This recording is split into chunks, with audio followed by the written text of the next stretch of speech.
Well, good evening and welcome to the City of Pasco's 2020, it's October 27th, 2025, City Council Workshop Meeting. The Council thanks you for being part of our city government. At workshop meetings, the Council discusses issues, but no formal action is taken.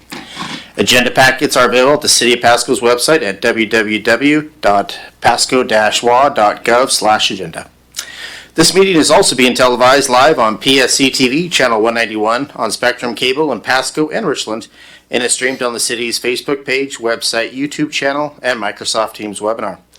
This and previous council meeting video is available on the city's website.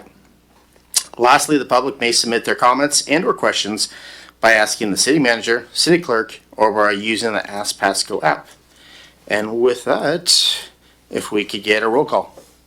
Councilmember Barajas. Present. Blaisdell. Here. Cotta. Here. Perales. Here. Grimm. Here. Milne. I'm present. 6 members present. We have a quorum. All right, sounds great. Well, with that, if we could all rise for the Pledge of Allegiance. I pledge allegiance to the flag of the United States of America and to the republic for which it stands, one nation, under God, indivisible, with liberty and justice for all. Well, thank you. Well, that drops us to number 4, which is verbal reports from council members. Did anybody do anything this last week that they'd like to talk about? Let's start off with Councilwoman Blaisdell. On Wednesday, I attended the Visit Tri-Cities monthly board meeting. I also on Wednesday attended the Pasco Police District 1 Business Watch meeting held at the Franklin County Historical Society in downtown Pasco with Lieutenant Pettyjohn, Officer Yazwinski, and Sergeant Parks. And then on Friday, I attended the Domestic Violence Memorial Candle Vigil on Friday held at the Hapo Center. We honored the lives lost to domestic violence. Well, thank you for all your attending, and thank you for being so active in our community. So with that, let's move to Councilman Perales. Thank you, Mayor. I attended the Elijah Family Homes annual breakfast fundraiser last Friday at the Hapo Center. It was a great event. I believe they raised quite a bit of money. They have a project that they want to get under, break ground, hopefully in the next year or so. So yeah, if you guys are available or you're looking to be generous, go to their website and you can donate money to that cause. Well, thank you for attending that. I thought it was pretty good as well, so I enjoyed being there. Let's go with Councilman Cotta. I just attended a couple of grand openings, ribbon cuttings with Greer Steel and Top Notch Driving School over in my district. But wonderful companies expanding businesses here in the Pasco area, and so wish them the best. Well, thank you for that, and I appreciate you doing the welcome letter. I thought you did an excellent job, and so it was good that we could be active in our community. Let's see other lights. I did also attend on Thursday. I did the Crispy Cones. They had their kind of a lukewarm grand opening. It's a very unique dessert if you get a chance and you like ice cream and desserts, like a pastry all mixed into one. I would suggest check it out. It's off Burton Boulevard there. So again, good stuff. So with that, let's roll into number 5, items for discussion with opportunity for public comment. The public may comment on each topic scheduled for discussion up to 2 minutes per person with a total of 8 minutes per item. If opposing sides wish to speak, then both sides receive an equal amount of time to speak up to 4 minutes each side. So with that, we're going to roll into 5A, which is the 2026 legislative priorities. And we're going to go with Deputy City Manager Richa Siddell. Good evening, Mayor and council members. Thank you for the opportunity to introduce tonight's very important discussion of Pasco's 2026 legislative priorities. As our city continues to grow and evolve, it's essential that we proactively engage with the state legislators and our partners there to advocate for resources and policies that will support our community's needs. And for this effort, we have a very long-term partner with us online, Brianna Murray. She is state lobbyist and partner with Gordon Thomas Honeywell Governmental Relations. And she brings extensive experience in legislative strategy and advocacy, and you're all very well aware of her good work. So we will do a quick review and all of the work ahead of us. With that, I would like to invite Brianna. Thank you, Deputy City Manager, and good evening, Mayor and Council. Greatly appreciate the opportunity to appear before you virtually this evening, as I have been under the weather. You can advance to the next slide. There's an overview of the presentation that I'd like to offer to you all this evening. I'd like to provide you with a preview of what to expect during the 2026 legislative session, just to offer you some context for then your draft 2026 legislative agenda, and then identifying next steps to prepare the city for advocating through the 2026 session. Before I dive into the 2026 session, I just want to take a moment to acknowledge and thank you all for what was a very successful 2025 legislative session. And we were very successful in bringing dollars back into the Pasco community through many of the requests that we all worked on together collectively. And after the 2025 legislative session this summer, we held a bus tour where we had Pasco's legislators come out and see many of the projects that are reflected in your draft 2026 legislative agenda that continue to be priorities. I just want to note that that ongoing work, that year-round work, helps us get success year after year. So with that comment on 2025, let's begin looking to 2026. Next slide. The legislature operates on a 2-year cycle. 2025 is the first year of that cycle, and 2026 is the second year of that cycle. As the second year of the legislative biennium, it is a 60-day session or a short legislative session. There's very minimal changes in the political makeup between the first year and the second year, so we'll continue to see Democrats in control in the House and the Senate and the governor's office by rather large margins. All of the bills that were introduced during the 2025 legislative session automatically carry over and continue to be considered in 2026.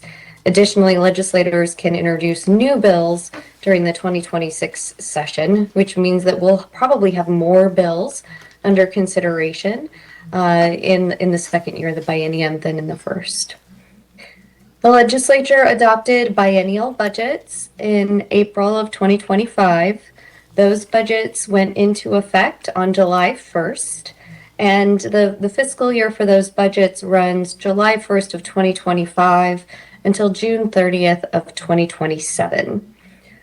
The legislature in 2026 will be coming in midway through that fiscal year to make mid-biennial budget adjustments to reflect any adjustments in revenue. Following the 2026 legislative session, so it starts January 12th, ends on March 12th, starting March 13th, legislators will immediately go into campaign mode. All members of the House of Representatives and half the members of the Senate will be up for re-election. What this means is that in short session years, the legislature tends to shy away from doing controversial actions just immediately prior to them going before the electorate for re-election. Next slide. There are some emerging themes that we're beginning to hear legislators talk about as they're developing their priorities for the 2026 session. The first one is responding to actions at the federal level. We're beginning to hear legislators talk about a desire to backfill SNAP or food assistance benefits that are being reduced at the federal level. Similarly, we're hearing some legislators wanting to make changes to the state Medicaid eligibility requirements to ensure that individuals can continue to receive Medicaid despite changes at the federal level.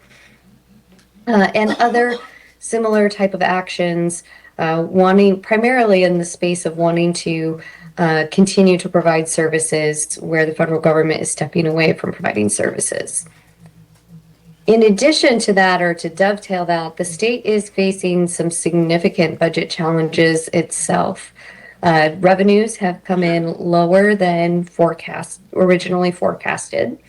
In September, the legislature received an updated economic and revenue forecast, which indicated that their current biennial budget is just over $400 million in the red, and that if they were to attempt to balance their budget out over 4 years, that their shortfall is closer to $900 million.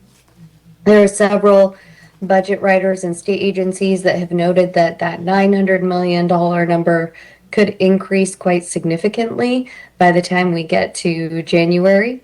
There will be 2 additional revenue forecasts that will be released prior to the legislature developing a final budget. And there's been several briefings on the impact of federal actions on state revenue streams. Additionally, we're, as I think you all are all aware from my post-2025 session presentation, the legislature made a lot of tax changes in the 2025 session and imposed several new taxes. The Department of Revenue has been implementing those taxes, and they have identified multiple changes that are needed in order to ensure the proper implementation of those new taxes. So we are expecting a series of changes to be made to the taxes that were enacted in 2025 at a minimum, if not also a broader discussion around additional resources to address the budget shortfall. Next slide. I wanted to note for you that the Association of Washington Cities has adopted their legislative agenda, and they've prioritized 4 items going into this next legislative session. The first is funding for public defense, which rose to a top priority after the Washington State Supreme Court issued new caseload standards that will require cities to make significant investment in public defense over the next 10 years in order to comply with the new standards. The second priority that was identified through the association was requesting an increase in funding for local transportation needs, particularly for street maintenance. The third priority is requesting increased state funding for housing supply, and at the same time asking the legislature to refrain from additional mandates that cities would have to implement in order to make land use changes. And the final item is to preserve state shared revenues, which are various accounts in the state's budget that distribute money to cities on a formulaic basis.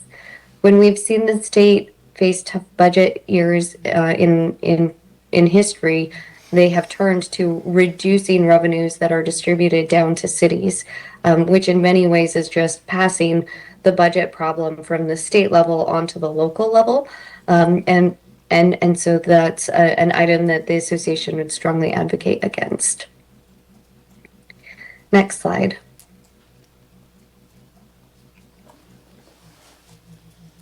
I'd like to offer, before we dive into your draft legislative agenda, I want to offer just some guidance for you to consider on how to develop a legislative agenda that can be successful in the political climate that we're in. Each year you hear from me that I strongly encourage a very focused legislative agenda. Legislators only have so much bandwidth and are operating in 15-minute meetings, serving on multiple committees. So as focused as we can make our legislative agenda, the better. I encourage you to keep it limited to 5 to 8 issues and preferably to a single page. The second is ensuring that the requests that you're bringing forward align with the legislative process. So acknowledging that it is a short session and an off-budget year, the political realities that Democrats are in control, and the budget realities that the legislature is facing significant shortfalls. This is not the year to come to the legislature asking for $10 to $15 million. They simply don't have the money, and that even if they wanted to grant a request along those lines, they wouldn't be able to. And the third is to keep the legislative agenda focused on the city services that you all have the ability to influence and control, rather than blending out into other issue areas that are not as city-centric. Next slide. I've mentioned that the legislature is facing a budget shortfall, but I wanted to provide you with some more specific context around each of the state's 3 budgets. The operating budget provides the state agencies with their budgets each year. Operating funds or programmatic funds tend to not be ongoing. When a city requests funds, they're for like a one-time operating program or pilot program. Because the funds are operating in nature, they don't carry over from biennium to biennium. So if the city were to advance a request within the operating budget, all the funds that were requested would have to be utilized by the end of the fiscal year or June 30th of 2027. This budget is also the most challenging budget to secure funding. So you'll notice on your draft legislative agenda that we'll review here momentarily, we did not include a request within this budget for that reason. The second budget is the transportation budget. The transportation budget is largely funded with gas tax revenues and Climate Commitment Act dollars, and has been structured in a way where revenues are raised to fund a package of projects. So in 2015, the legislature enacted the Connecting Washington package to fund a whole series of projects over 15 years. And then in 2022, the legislature enacted the Move Ahead Washington package to fund another series of projects over the next 16 years.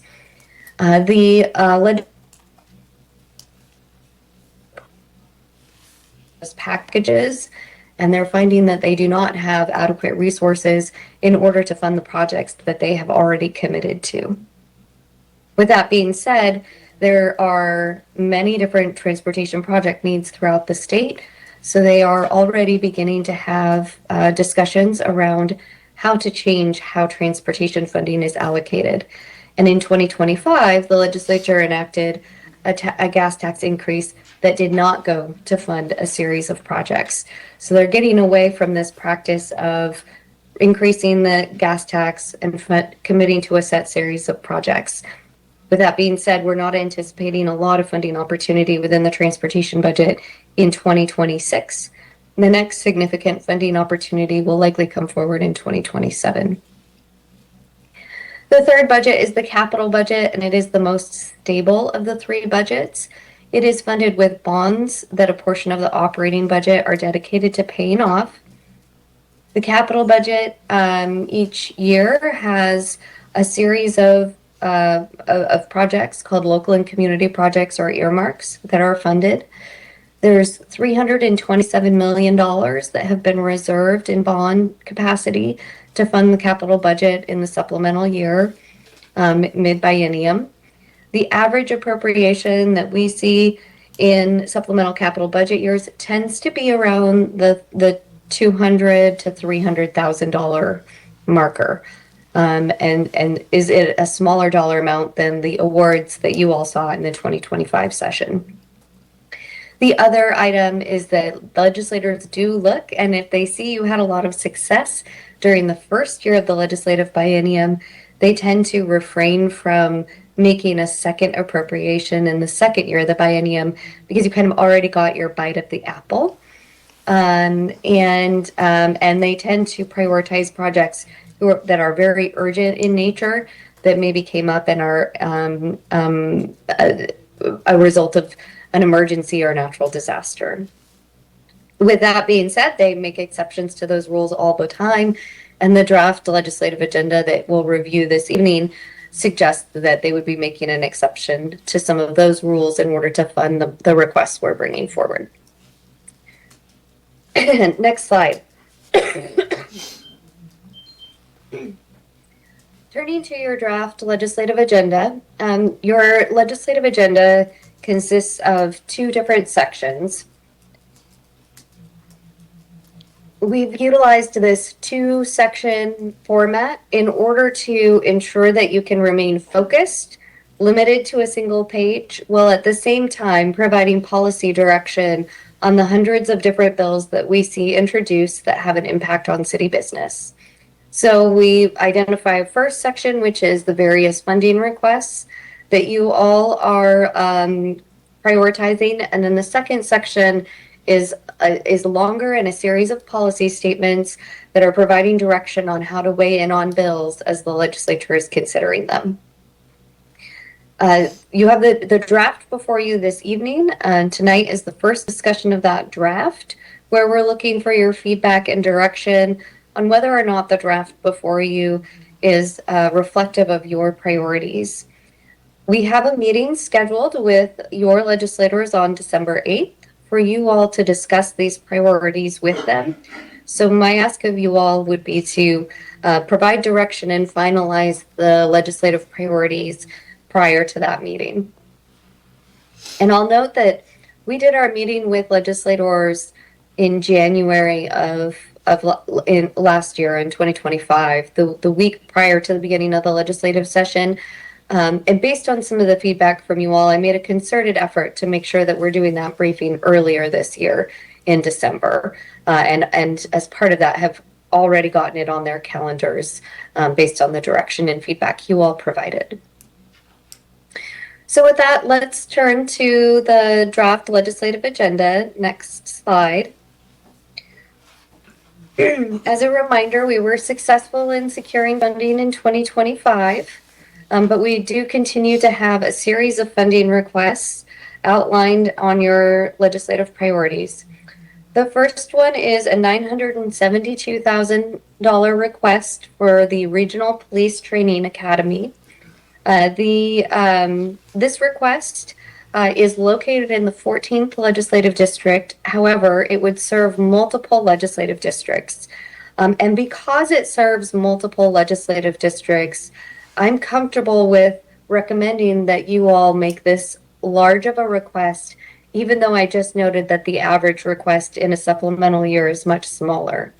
Because of the regional benefits of this facility, I think it warrants the larger dollar amount, and the benefit of making these enhancements is that the state as a whole is able to complete more Criminal Justice Training Commission classes or BLEA classes, which has a much broader impact than just the city of Pasco.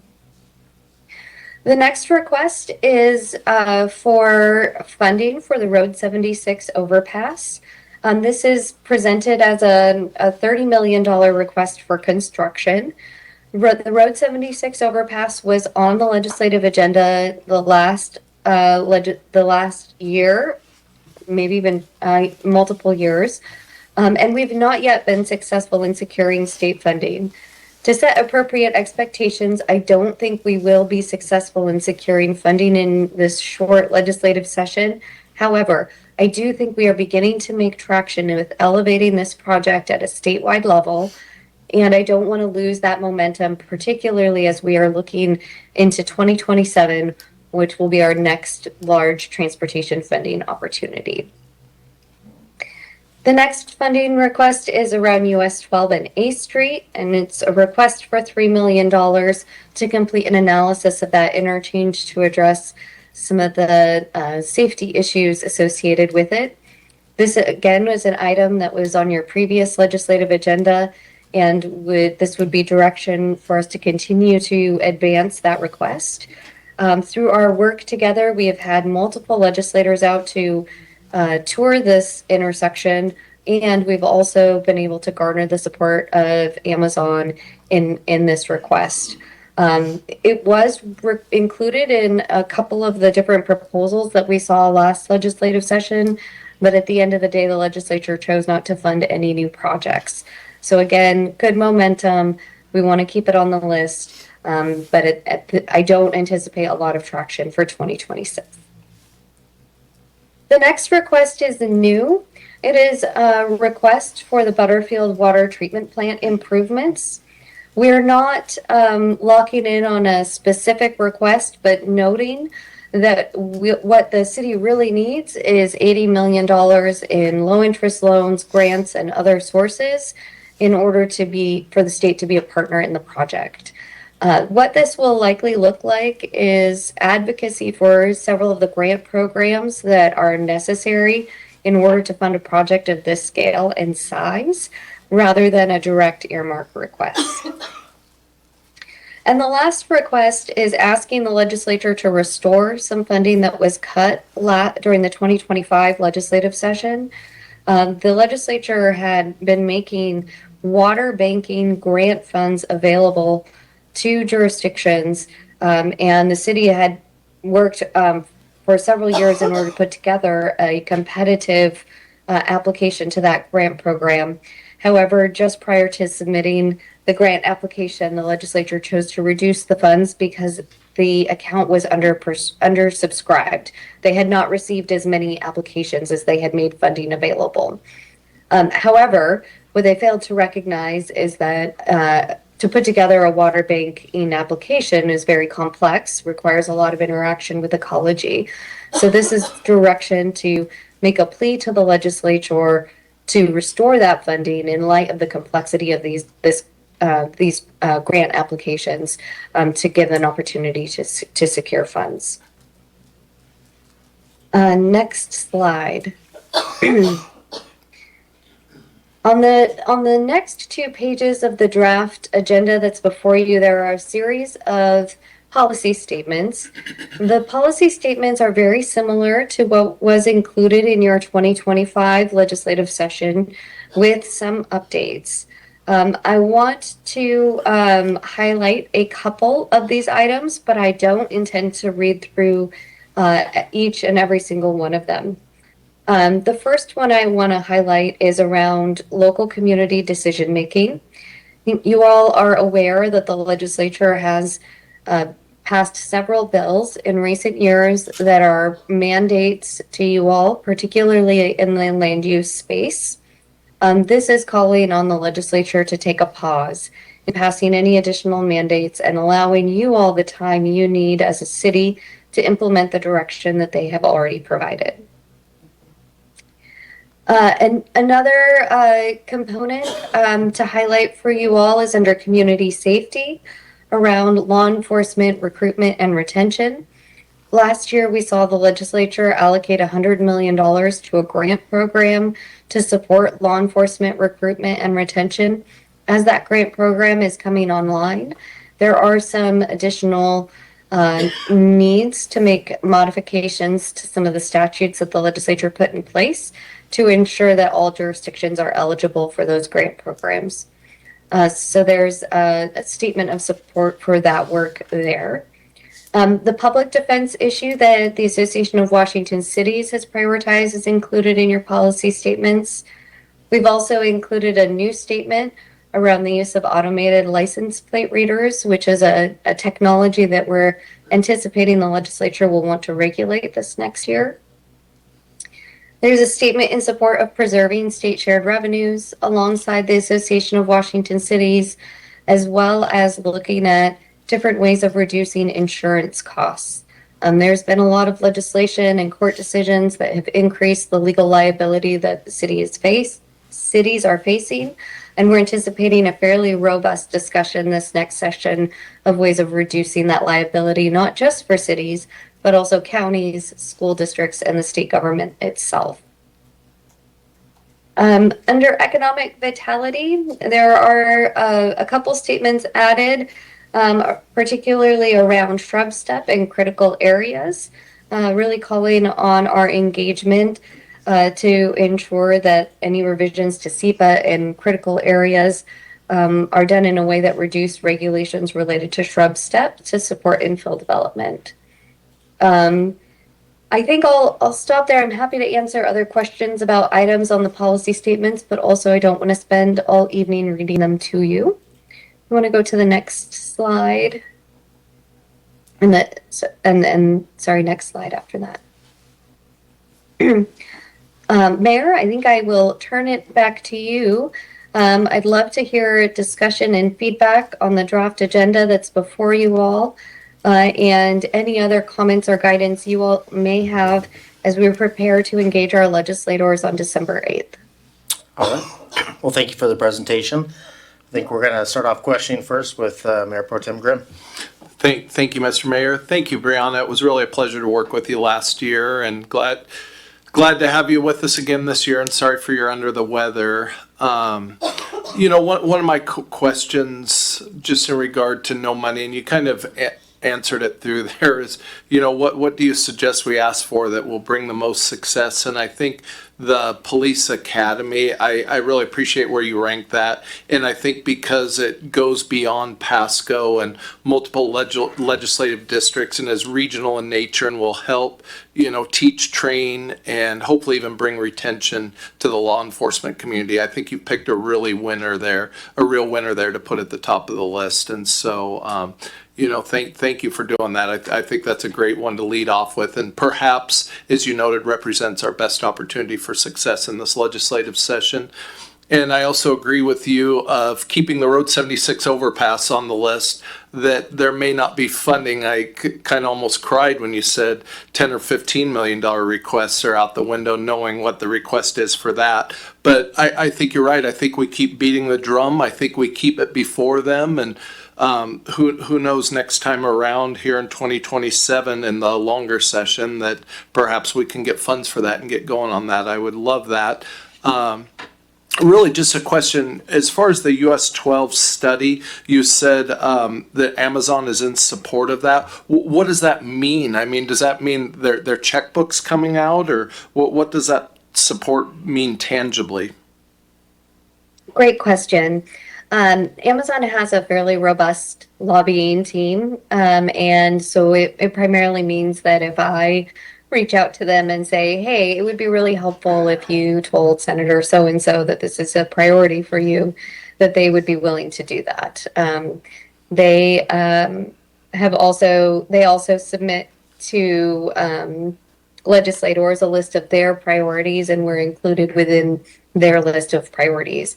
So unfortunately, it is not them opening their checkbook, but it is them lending some advocacy engagement, which I do think is beneficial here in Olympia. Thank you. Yeah, and I guess have you seen their name bring success to other projects like this before? Yes. Okay. Also appreciate you prioritizing local decision making. I think, the principle of subsidiarity is always relevant. The more local any decisions can be, the better off we are. And then I saw we kind of just jumped past that last slide there of the Foster Wells interchange, but it was shortly after you had that bus tour here. Of course, we had a fatality there too. And so we are definitely in need of 3 overpasses here. Kind of urgent needs, I would argue, not just the one. But overall, I think your priority list is really, really good. And, it just sounds good to me from what I'm seeing in my work with you in the past. Thank you. Well, thank you for that. I concur as far as what you're saying, Mayor Pro Tem Grimm. But let's see what Councilman Perales has to say. No, I was just going to thank you, Brianna, for the presentation and also the policy proposals from us. You're really good at your job because you really kind of know what exactly we're looking for, and our priorities and all the little issues that we need to address. So I was going through, I was trying to find something to add, but everything that was in this proposal is really adjacent to a lot of issues that I was thinking about. So looking forward to your work and working with you in this next legislative session. Great. Thank you. All right. Thank you for that comment. I was reading a report the other day. It talked about in the past decade, the state of Washington has increased expenditures 116%. What is your takeaway as far as what do you see as far as the direction of Olympia going? I mean, are they cutting back, or are they wanting to tax? Do you have a kind of any idea on how our state is the mood in Olympia? Yeah. Well, I think every election cycle presents an opportunity for there to be a political shift. And I think there are definitely many in my space as political observers and advocates who are looking to the November 2026 cycle to see whether there will be a political shift. I think based on the state's history of when we would typically see a political shift, we're overdue. But it's unclear whether a shift to smaller Democrat majorities or even, we've had ties or Republican majorities in chambers in over the course of my career, whether that is likely to happen really seems to have a lot of interconnectivity to what's going on at the federal level.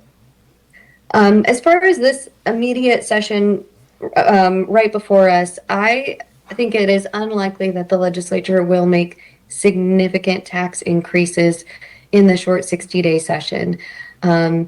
If they do make tax policy changes, I think they're more likely to be making adjustments to the policies that they enacted last session, which were significant, and potentially advancing some policies to the ballot in November. So, for example, the legislature considered a wealth tax last legislative session.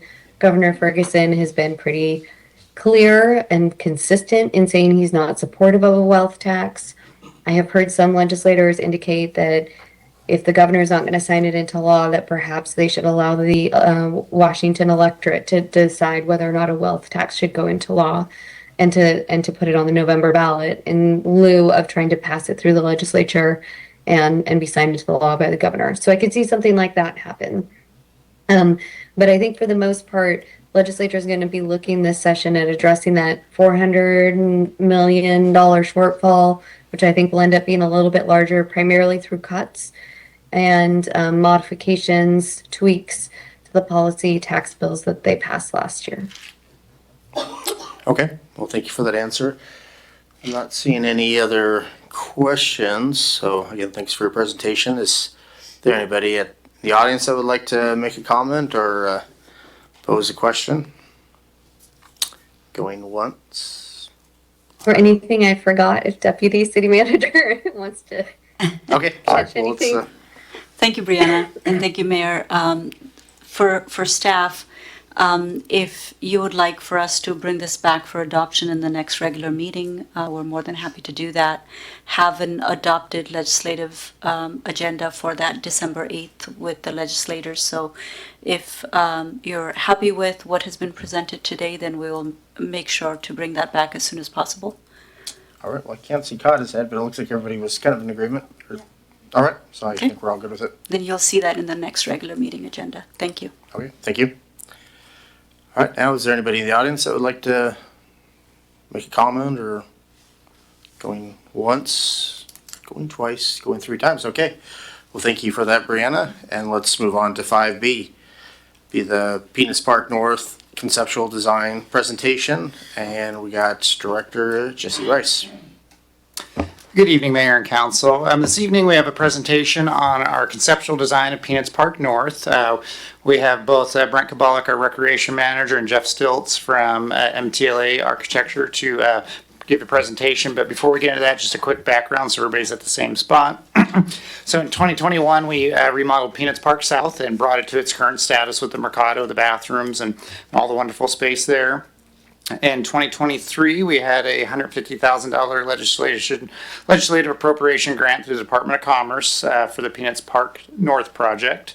However, to use those funds, it required a finalized plan and a finalized budget to be able to move through that final contract. So 2024, we had removal of trees and shrubs in Peanuts Park South to help diminish some undesired activity, which has worked effectively but left that park pretty bare at this time. February and March 2025, we issued an RFP for design consultants and ultimately selected MTLA for the conceptual development.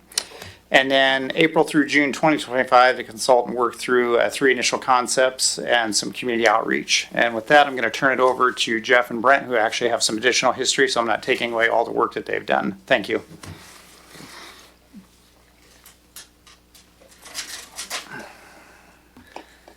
Again, Brent Kabalik, Recreation Services Manager here, City of Pasco. And just one correction, we have Mike Terrell actually from during the presentation. Jeff was originally planned, but made a switch here. But Mike Terrell from Mike Terrell Landscape Architects is here. So, Mike. Thank you. Mayor, members of the council, I'm Mike Terrell, Landscape Architect and Principal of MTLA. I just happened to be in Pasco tonight, so it didn't make any sense for Jeff to come down. So you've all seen the history of Peanuts Park. You've lived through it. Peanuts Park South has had a great renovation and evolution and resulted in a space that is really pretty dynamic and is a big improvement to downtown. We kicked off looking at Peanuts Park North in terms of having a kickoff with staff and then doing a couple of outreach events. We were present in Cinco de Mayo earlier this year, and engage the public on what their thoughts could happen in Peanuts Park North, which is a really challenging space that's across Lewis Street from the main Peanuts Park. On June 17th, we had a public engagement session here in council chambers where we had a televised session, had limited participation in that. We did have a lot of good conversation with members of the public and staff, both at the Pasco PD level and the Parks and Recreation level as well, to look at the different options that were possible for Peanuts Park North as well. And then that brings us to today, and then the next steps are really as the design is finalized and we gather additional input, move forward with final design, and then construction as money is available. One of the things that we did in our work is went forward and took a look at what the history was. We looked at history of Peanuts Park, the work in Peanuts Park South, but also what happened in the Pasco downtown plan. So there's a lot of great ideas in the downtown plan, and we engaged the plan and brought some of those concepts forward, including art, active and safe streets, and other strategies that we incorporated into the various different concepts that we developed. The next thing we did is we went back and took a look at what is Peanuts Park North. It's bounded on the south by Lewis Street. It's really kind of disconnected from main Peanuts Park because it's offset a little bit. It's got the downtown area station for Pasco PD on one side, some additional buildings, commercial buildings on the east, and then it's got an alley on the north, which is kind of a challenge because that's an area that there's a lot of folks that come in, and as the Parks Director noted, a lot of challenges with that site, and the trees were removed, and it removed some of the unwanted, undesired activity because it reduced the amount of shade. So now it's a really challenging space that's narrow, long, and hot. So we looked at a couple of different things, and one of the things we did look at is what's the character of Peanuts Park South, and how do we engage that character and the design and carry that across the street. And some previous designs had looked at maybe adjusting what's in the street to make a more physical connection, but also just carrying those pieces of the character of the existing park to the north. And so that's what you see in the first one. You see some diagonal lines that carry the paving patterns north, a few more trees. And so one of the things that, again, we're weighing is we want to create a space that works for the city, works for downtown, but also doesn't re-engage those challenges that we've already faced with. And so that's one of the things we're looking at as we go through this process. Concept B, community engagement, recreation, and flex space. It's like one of the things we looked at with staff is like, how can we do something different? We tried a lot of different things. What's something completely different? Maybe it's a athletic space of some kind that's flexible, so we can get some activity in a positive way. Maybe there's some downtown groups that might use it, but it's a flex space that could have other things happening in it as well. It's not just a perfect sport court that is waiting for pickup basketball games or pickleball or things like that, or futsal or other things. So that's one of the things we looked at, but also some gathering spaces. How do we create and activate this space so maybe the buildings on the east side of the park can be redeveloped to open into the park and create more activity, more eyes on that portion of the park as well. And the third concept was engaging the art, which, reaching back to the downtown plan, art was a big important component of that. How do we bring that forward as well? So art walk and social activity, again, creating opportunities for the buildings on the east and on the west to engage that space. So we got quite a few votes, both at Cinco de Mayo and then the public presentation that was online. And C kind of came up doing more art, more public engagement, and providing additional opportunities. But we really got some really good feedback on concept B in terms of community engagement and the athletic component as well. So that resulted in us taking all that information, feedback, and discussions, and creating kind of a hybrid hybrid solution, which creates the athletic sport court space in the back. We actually create a fence on the backside between the alley with a gate that can be opened, so that when we want to have activity and positive activity, we can open the gate and people can come from the parking lot into the park, but other times we can close it off so we don't have that porous flow. But in the front portion of it, have an opportunity for public and social engagement. Again, try and facilitate the economic development of the adjacent spaces, so we can get some positive activity, either restaurants opening, but also, again, programming small events like concerts, have a small stage, and then have, one of the things we determined kind of in conversations were, we need to have some shade, but we want to be able to remove the shade so that we can control what's going on in the park. And so that's what you see in the middle component, the lower component, which I should flip to the more focused areas. So you see the orange stars, those are art. The orange triangles in the lower portion, those are shade structures that are a fabric that can be put up and taken down. So when there's an event like a concert or something that might be in the lower left hand, we can create some shade, bring people in, and again, try and activate those buildings to the east. Looking at the different opportunities, could it be a futsal court? Could it be some basketball? Could it be a pickleball court? It could be any of those things. So being super flexible and working with recreation to kind of program that space as well. Then on the south, again, looking at how do we control access and how do we make it so the positive activities occur, and we delineate where the park starts so we can kind of control the flow and get positive activity in. So we talk about a fence on the Lewis side to delineate, this is the entrance into the park, and this is not just a place for negative activity to occur after hours.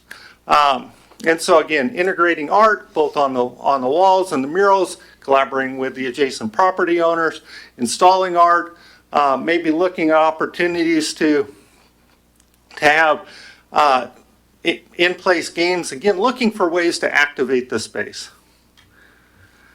Then also look, again, the art components, again, reaching back to the downtown plan in terms of murals and art installations, to really create a texture and an activation for that portion of Peanuts Park that's different than the south portion. And that brings us to any questions that you might have. All right, well, thank you for that presentation. Do we have, I guess we're going to start off with Mayor Pro Tem Grimm. Thank you for the presentation. I guess really kind of a comment, kind of a question was really what I typed in here for my notes even before you started was just how can our concepts incorporate the desirability of families and youth while discouraging nefarious behavior? And it sounds like that's what a lot of the research that you have put into this. And I don't know about my fellow council members, but in my mind, I mean, I really don't care what we do with it as long as it doesn't turn into a place that, is just filled with vagrancy and drug use and those kind of things, because we only have, so many resources to patrol it with law enforcement and everything. In a sense, in the concept and the design, and I really appreciated all of your comments about it. It seemed like about every third sentence had something to do with it. But, just in the concept itself, kind of policing itself, from those kind of behaviors, whether it be, the way the seating is designed, or like you mentioned removable shade and those kind of things. I think that's the important part, is to discourage bad behavior, but encourage, our youth just to feel safe being down there, families to feel, welcome going down there. I think that is just really the key. Everything else is almost a moot point in my mind, as long as it can be a safe space. In my mind, Mr. Mayor, that's what I think is most important. Couldn't agree more with you. Let's go on to Councilman Prowse. Thank you, Mayor. I just had a question in regards to, we had 3 concepts, and the art walk and social activity concept had 30 votes, and the preferred concept only had 6 or so. So we decided to do a hybrid. I guess why wouldn't we just do the art walk and social activity in its entirety if that one got 5 times the more votes than pretty much everything else. So one of the notes on the slide for concept C is that there was a lot of discussion about recreation in the concept C when we're talking to people. And our impression, and we take that impression from discussions with folks, is they were like, I had to choose, but I liked what was going on with the art walk, but I also liked what was going on with the sports court and the athletic recreational activities. And so that's why we gave the hybrid. And so it becomes kind of professional judgment and working with staff to say, hey, this is what we'd like to provide as a preferred proposal and see what the response is. So. Okay. I mean, that's fair. I had to ask because I'm sure someone's going to ask me, well, that one had 30-some votes. I guess I got 2 recommendations. Bathrooms. I mean, I know those bathrooms are across the street, but so are we expecting people to walk all the way across the street to use the restroom? Is there any way to add bathrooms to the north side some way, somehow? Want to take that? I can tell you from like, I'll try not to speak for the parks part. Bathrooms are like the single biggest sink of maintenance dollars probably in a system. So that would be a challenge. And so I think that's something that well taken because having it, but I think one of the things that we've looked at in other parks in our experience is, hey, maybe we can install a porta potty enclosure or something like that. And you guys do that in a lot of your parks as well, as a temporary to see what the need is. And so maybe that's a base level. Is there anything else you have, Brent? No, not at this point. I think that, this is the point that we're getting go ahead on the preferred concept design. Whether a restroom can be worked into that is something that we could discuss as we move forward within that design. I think the other thing that I was kind of looking at was I kind of would like to see the north and south kind of connected in some way. So I don't know, like some brick across the road, some lighting. I know it's kind of at an angle, but it would just be connecting the two, the north and south, as opposed to just Lewis Street, asphalt, black pavement. I think that would be cool, or almost maybe like an archway, like the North Plaza, just something to kind of bring people over there. I think that's something I would like to see maybe in the design alternatives. Yeah, absolutely. So one of the design characteristics that we used was that angle paving, which occurs in Peanuts Park. We could carry that across Lewis Street to make that physical connection. We looked at some concepts that were more intrusive into Lewis Street, like an actual ped crossing through there. That's a much bigger ask, but that's something that we could look at as well. Okay, thank you. All right. Well, thank you for that, Councilwoman Blaisdell. Thank you. I really like the mural look for downtown. But I really like the permanent facility, especially the ice rink. Because when I think of an outdoor ice rink, and I believe downtown Spokane has one, and it draws people in, and I think that would be really nice to have that in downtown Pasco. I remember vaguely going there at like a nighttime. It was lit up. There was tons of families, and we're kind of lacking nighttime use in downtown. So I really like the concept of basketball, pickleball, 3-on-3 soccer, ice rink. But a couple of questions that come to mind: how much work is that going to add to Parks and Rec? Would we charge for it? And how much upkeep is it going to be? Tearing it down, switching it over for the seasons. That would be my main concerns for that concept. All right. Thank you for those comments. Let's move on to Councilwoman Bras. Are you Or- expecting no. a response? Oh, were you expecting? No, not necessarily. I was just something to think about. Thank you. So, couple questions. First of all, I like this concept. I like the hybrid concept, and my ask would be that it mimics some of what we already have at Peanuts Park. Quick question on this though. Is there a gate separating whether it's your basketball court on this design in particular, is there a gate separating that from the social area? Is that what it looks like? We If you haven't, want to go back, I don't know. yeah, we could,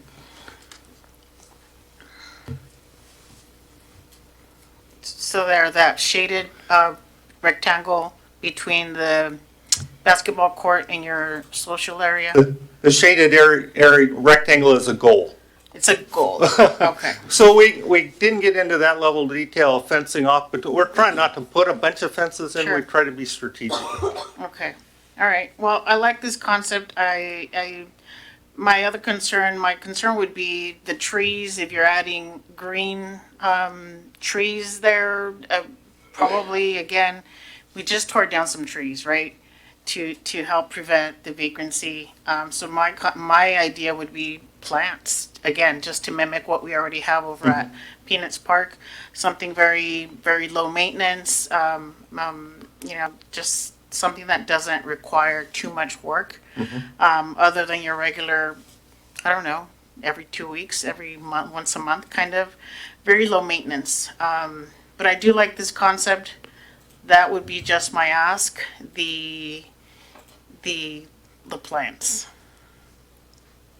I mean, it looks great. I mean, you add chess tables, you add your life-size chessboard, I guess, on the ground, basketball, pickleball, whatever you want to add on there. I think it's a great concept. It brings in families and, just to share space. It's a And great that's concept. something that was kept in mind, and you do notice on the bottom left there, it says the planting would be, native, low water, again, keeping those in mind. Thank you. Let's go with Councilman Cotta. Just making sure I understand. So this is when it says preferred concept, this is the direction that you're moving in now. And it's just within your assessment that this is what is going to draw the most people based on the feedback you've gotten and the presentations you've given. Yes, and we're looking for additional feedback out of this meeting as well. And so the design is not, it's never completely done until we pour concrete. So yes, any additional comments would be awesome. Are there any ideas that you have to get more public feedback? Do you feel like it's adequate, what you have now? I think it's kind of challenging. I think after we get done tonight, we'll sit down with staff and see if we need to strategize a little bit more and get any additional feedback as well. We at the last public meeting, we had some adjacent property owners and that, so maybe there's some additional feedback that way as well, that we can do some additional outreach. So Yeah. Thank you. I feel a little bit sheepish saying, oh, I like this or I don't like that. It's sort of like whatever is going to draw the community out and make it safe and family friendly, I think is what we want. All right, Director Rice. Real quick. Oh. Sorry, going back, it looks like there was 1, 2, 3, 4 public attempts, correct? For attempts at outreach? well, we had two very specific ones where we were at Cinco de Mayo, and then we had a televised one here. And so we did some other outreach too. Right. But those were the big ones. Okay. Normally I would say there's 4 attempts, right, to connect with the community, and those that showed up have spoken.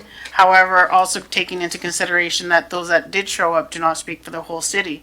So maybe just another last effort for outreach, social media. I'm sure you guys and have. we did, that was one of touched the base on part all of of them. that segment, is we did do an online. Right. Yeah, I mean, and taking into consideration Mr. Cotta's comments, 30 responses are not enough, even though there was 4 attempts, but, just one last attempt. And I think those votes that were on there were basically from the Cinco de Mayo outreach. That the others, I don't think were included on that. All right, thank you for that. And I should put on the next tour after there's always a ton of comments. Not saying that's the way it should go, but I'm always shocked when even Perales mentions something and then you read the comments and it's 30, 40. But my comments would be, how much lighting are we going to have? Are we going to put like string lights and light the place up like a Christmas tree, or what are we going to do about that? We haven't gotten into lighting design yet. We do have an electrical engineer on board the team to take the next step. But so string lights over the area where we've got the sails is part of the design consideration right now, but also permanent lighting throughout the space as well. So it's, when you turn the corner, you can see from one end to the other and see what's going on. And so we haven't designed it yet, but yeah, the intent is to have it well lit. Okay, love that concept. My other question was on the social area of the park. You're talking about like a gate. Is that also going to be able to be like fenced off, like where you talked about where Lewis Street is, and then you have a little arrow, the yellow arrow that shows you walking in? Can you actually? Is that a concept where you can actually gate it off at night, or is that just okay? And the discussion was, what's the height of that fence on Lewis Street? We don't want it to feel like, you're in a cage, but we want to say, this is the delineation of the space that if the gate is closed and you cross the gate, you're not supposed to be here. So that was the discussion that we've had so far. The gate and the fence in the back off the alley, I think 6 feet is what we're looking at minimum, and that could be open so that like the UGM folks could get from parking getting into it. But again, it would close it and it would make it so we did a park differently in Spokane where we created a fence on the backside, and talking with the police department, they wanted to make sure that when they responded, anybody that was there couldn't vaporize out the back side of it. And that's one of the things we're looking at here. It's like, if something bad's going on, once you're in there, you're going to have a tough time getting out when you're in there after hours doing things that are not conducive to the public. So that's kind of the discussion that we've been having. Now, is that front gate, is that like a wrought iron gate with like little spikes that look really cool, or what? We haven't designed it yet. I don't know. I doubt people would want to jump over one of those if it was 3 or 4 feet and had little cute spikes. So, anyway, I'm not seeing any other comments. Oh, go back to Director Rice. Yeah, so thank you, Council. Thank you, Mike. Thank you, Brent. So I guess this evening we got a little bit of feedback, but staff is looking for direction on how we can move this conceptual design forward so that we can finalize it and, of course, use it to obtain the state allocation we already have and then start looking for grants and other funding sources moving forward. So I think I heard that we'd maybe like another community outreach, whether that be social media or something like that. Is there any other direction that you'd like to provide us? Because we will bring this plan back for final acceptance so that we can use it to move forward. Let's go. I was just going to say, have we tossed this in front of the Pasco Parks and Rec board? Not the final presentation, but they were involved in our community outreach and have had some feedback on that board as well. Let's go with Councilman or Mayor Pro Tem Grimm. Thank you, Mr. Mayor. No, just kind of want to circle back to my comments. I just want to build something that we can use, whether it be, some bathrooms we've built that we almost instantly surrendered and locked up and, only used in certain occasions and that kind of stuff. It just needs to be something, if we're going to put the funds towards this, we need to be able to use it, to protect it and keep it to a safe space. But as far as I like the, this concept, as far as blending kind of the two ideas and everything, but I also agree with Councilwoman Blaisdell. Holy smokes, is that going to be a lot of work? Go every 3 months changing it back and forth. How much money is that going to cost? How much staff time is that going to be? So I think that's super relevant. If those can all be mitigated, I love this idea. But as long as we're not putting money towards something that we surrender right away to vagrancy and other non-desirable behavior is, I think, very, very important to the trust of the taxpayers. Thank you. All right, I guess I like to say sometimes when you visit other cities, they have murals and you can like stand up it and it has like wings, so it looks like you're an angel. My wife did one of those in Dublin, but I always think those are kind of cool. I don't know if we could do anything where it's kind of more fun like that. They have 1 or 2 butterfly, or something like that. Yeah, and then I like the concept. Anything is better than what we got now. So, but it looks pretty impressive.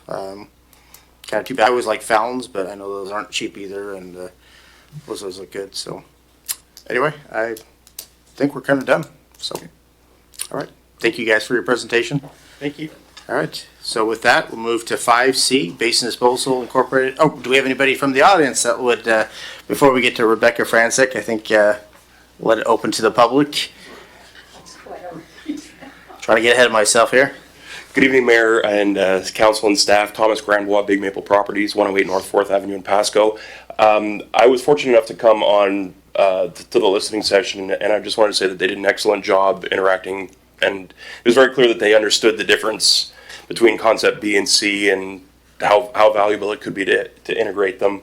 As somebody who drives through that alley at a minimum 10 times a day, I think that this is an excellent concept. It's going to bring a lot more positive activity down there. I also drive past Sylvester Park multiple times a day where they have the futsal courts, and I am every time shocked how much positive activity there is. Folks playing basketball there, playing futsal. So I think that that's a great opportunity.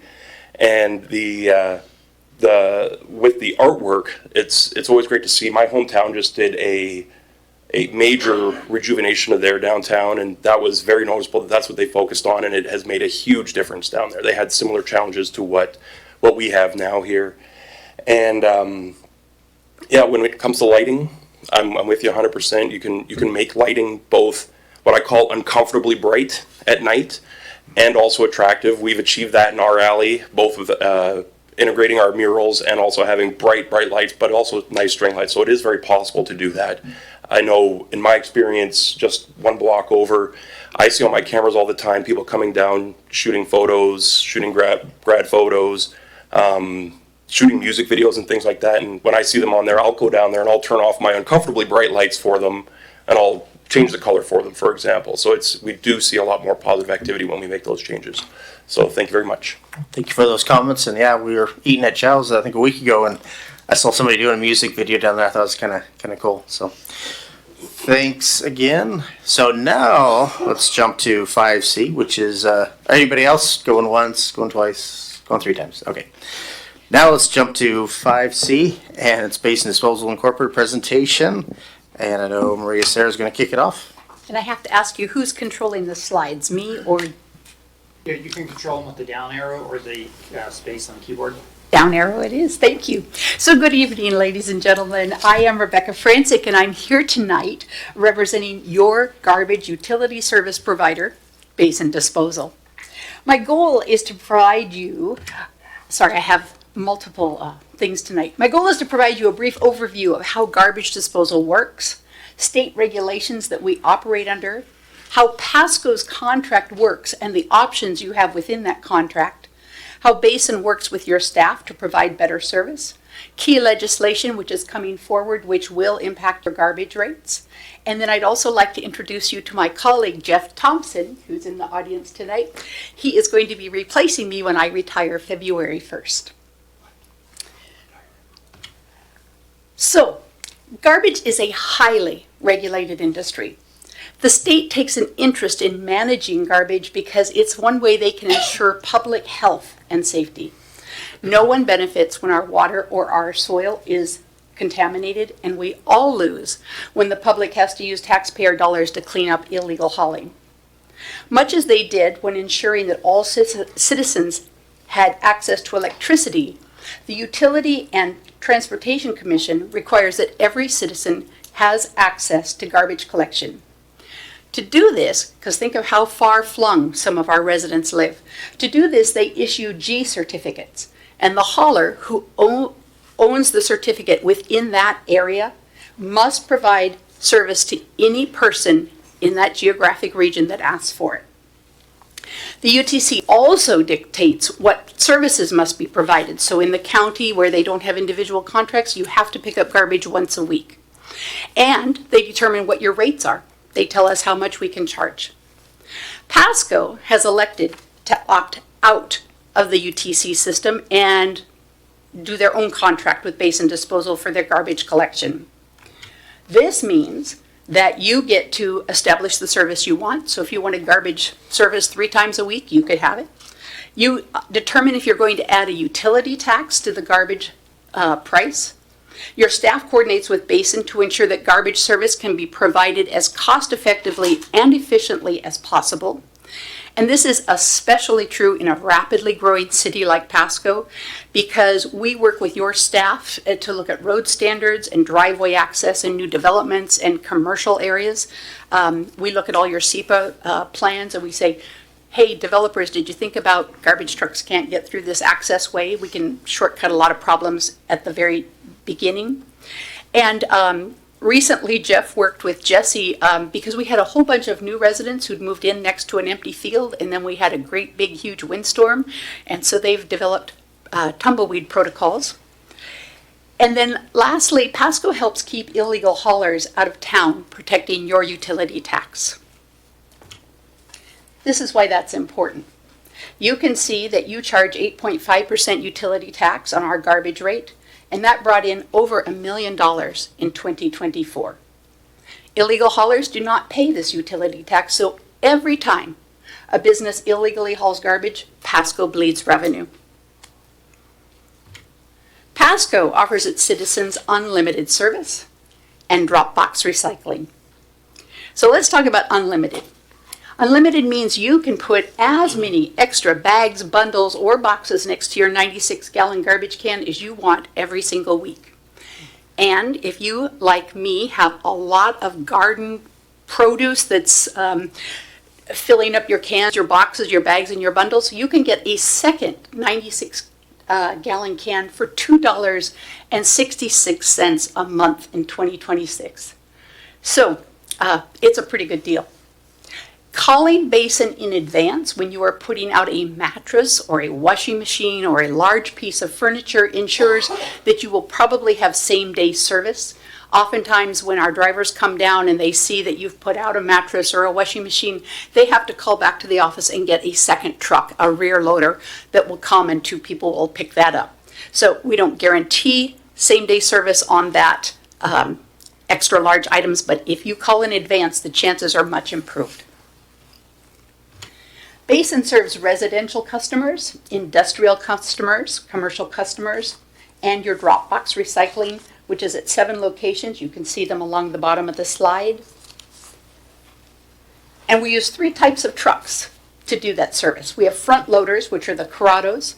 We have side loaders, and then we have the roll-offs, which serve your industrial and your commercial customers. We set our rates using Laredo-Gallagher method. It's the same one the WUTC uses, and the reason we do that is it's a predictable methodology. When we match our books up against the state, we're all using the same method, so it's consistent. And we also have put into your contract a 90% CPI increase annually. So every year we look at what CPI is. If it goes up 3%, we charge 90% of that. Over time, of course, that erodes and we're no longer charging the true cost of service. And that's especially true because CPI is a whole basket of things that the consumer uses. Like they have maybe 2 cars and kids and groceries. We have diesel trucks and we have trucks and labor. That's pretty much our big and tipping fees. So eventually, over time, we have to do a new rate case. And when we do that, we say, what is the true cost of serving this? We agree with you as a council. We're not asking for that tonight, but ideally you do that every 3 to 5 years to keep those jumps between rate cases from being high. Your contract also has flexibility built into it. So if you as a council decide that you wanted curbside recycling or green waste, you could institute that tomorrow. There are 2 laws, however, that have passed that are probably going to change your optionality. The first one is HB 1799, and this requires that Pasco, because of your size, begins collecting green waste at the curb in 2030. Now there's a caveat to that. We don't have any organics processing facilities here, and to build them is very, very expensive. So what we really need is a regional solution, something Walla Walla and Connell and Pasco and Kennewick and Richland are all contributing to together, but we don't have that figured out yet. So our anticipation is that Pasco will be asking Ecology for a 5-year waiver. We have another little hiccup. Pasco is on the edge of being declared a Japanese beetle quarantine zone, which means everybody has to bring their stuff in. We can't send our stuff out, if that indeed is called. The next bill is Senate Bill 5284, and that is mandatory curbside recycling. Everybody who recycles was really excited about this one because the people who actually produce recycled products are supposed to pay for them. 90% by 2030, mandatory at the curb. However, there were a lot of things that weren't considered when they talked about 90%. Like if you have to start buying trucks in 2027 in order to pick up garbage in 2030, are they going to pay for it in 2027? That's all going to be negotiated, and you can talk to Jeff. He's going to be the one who's going to keep you posted on how that all comes through. The last thought that I would like to leave you with is we live in your community. We are part of Pasco. We also support Pasco through numerous donations.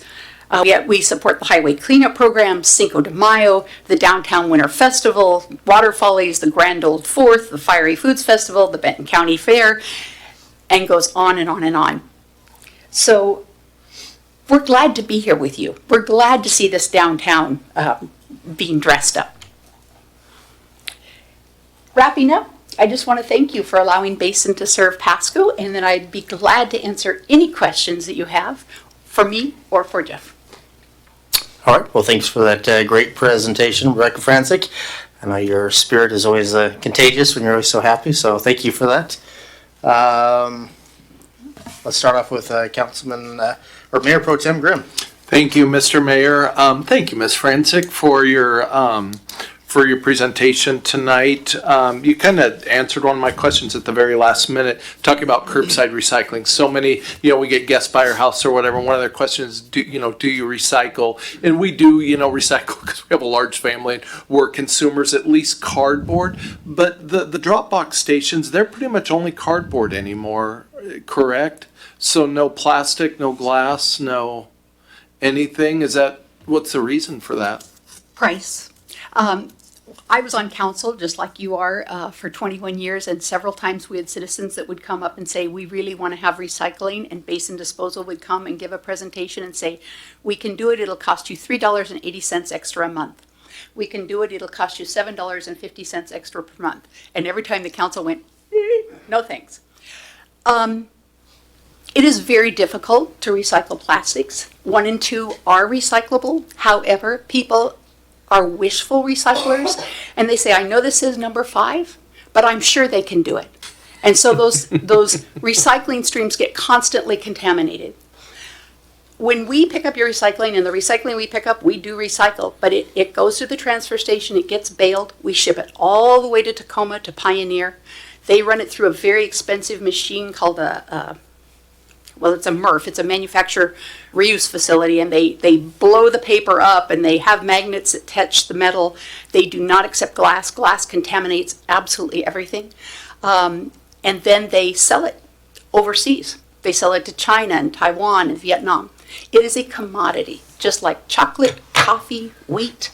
The price does this, up and down. So we are more than willing to bring you those services, but you have to pay for the truck.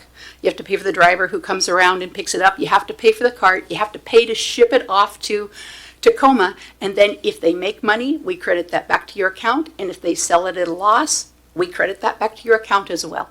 So it's a very fluctuating market, and one that you can't depend on.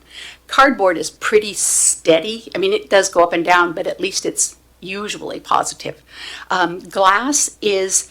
There are people that are doing glass. It's very expensive because of the weight to ship it back and forth. Once they get it, SMI in Seattle just went belly up.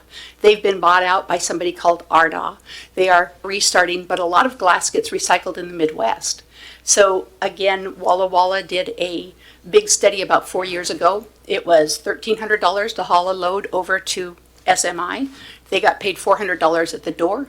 And so we said to Walla Walla, we can do this, but you have to pay the extra $1,250. And they went, and then SMI went belly up and everything stopped for a while. So again, it's a commodity market. It can be done. It just costs a lot more. No, and I appreciate that, and I think that's really helpful for the public to hear, because I know people ask that question from time to time. Just two more things real quick. I noticed you said appliances picking up. What about electronics? Are those, can people call ahead and put their old TV out there, or? Jeff, we do have TVs, but don't they? We do have a special part for that we store that and ship that off, so we can do that, yes, they could put that. Ultimately, it's better if when you're buying a TV, if you trade it in at, wherever you're at, because they have those buyback programs right there. Like I know lights go to Lowe's, paint goes to Sherwin-Williams, but we will take it.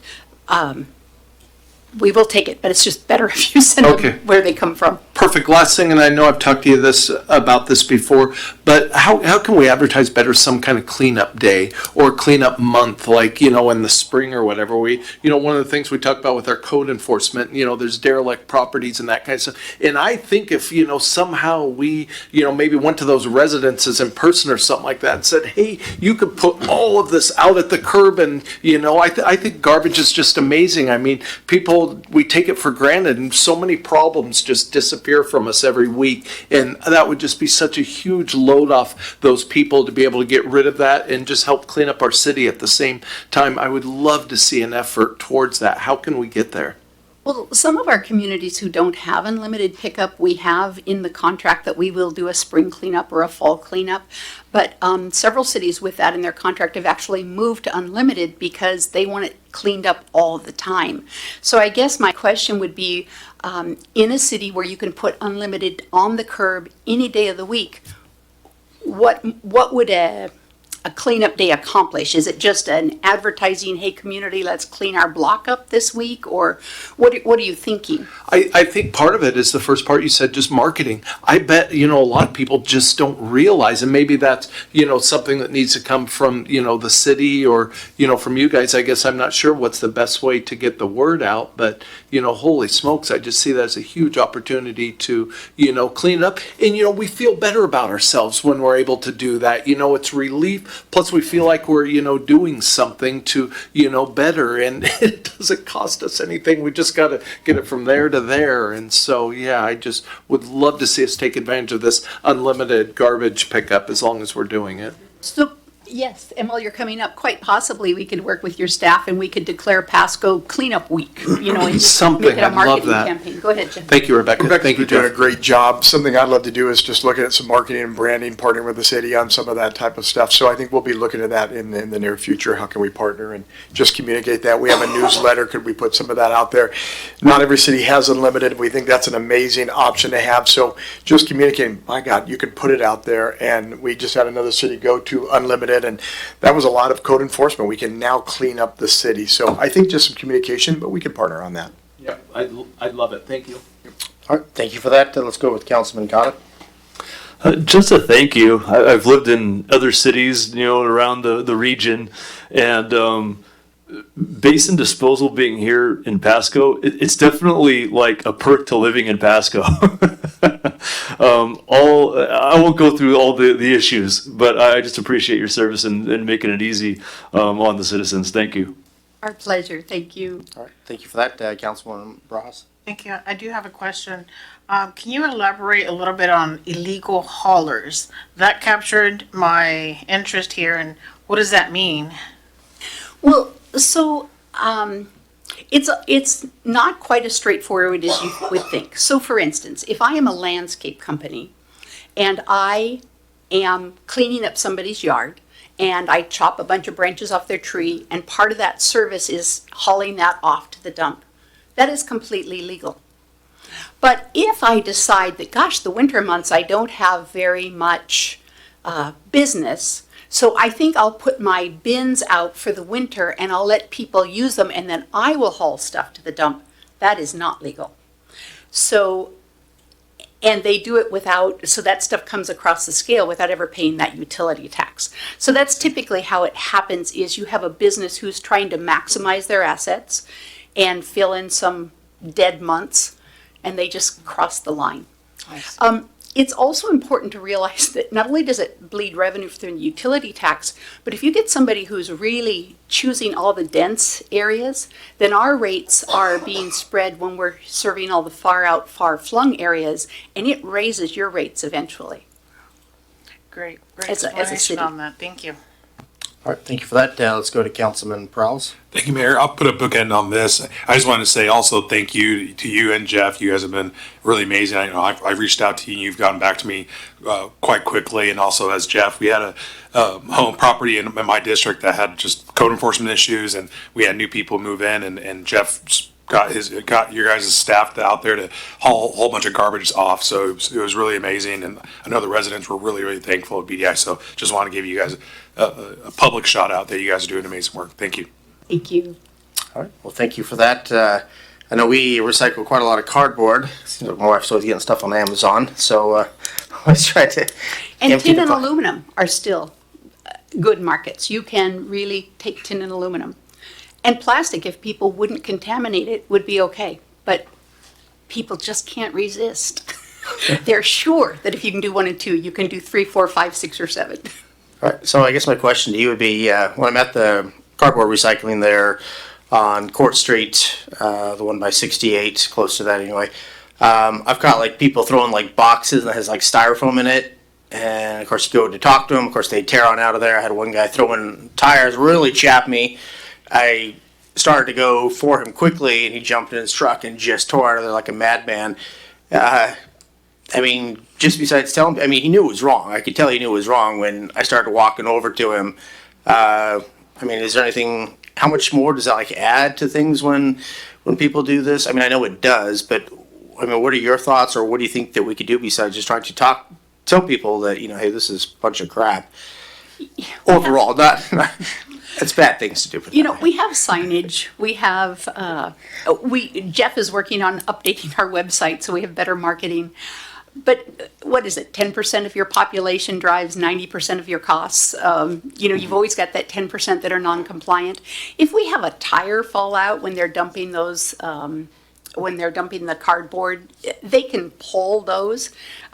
Sometimes there's stuff that we don't see.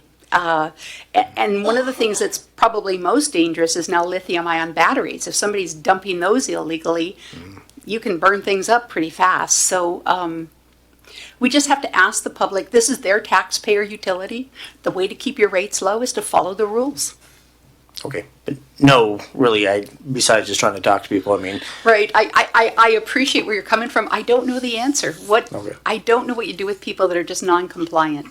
I mean, besides cameras and shaming them on Facebook, that's the only thing I think of. But, okay, I'm just kind of curious if maybe I was missing something I should be doing besides trying to talk to people. But it does really irritate me because, you know. Thank you for trying to talk to them, though. I mean, it's nice if your community knows that you care.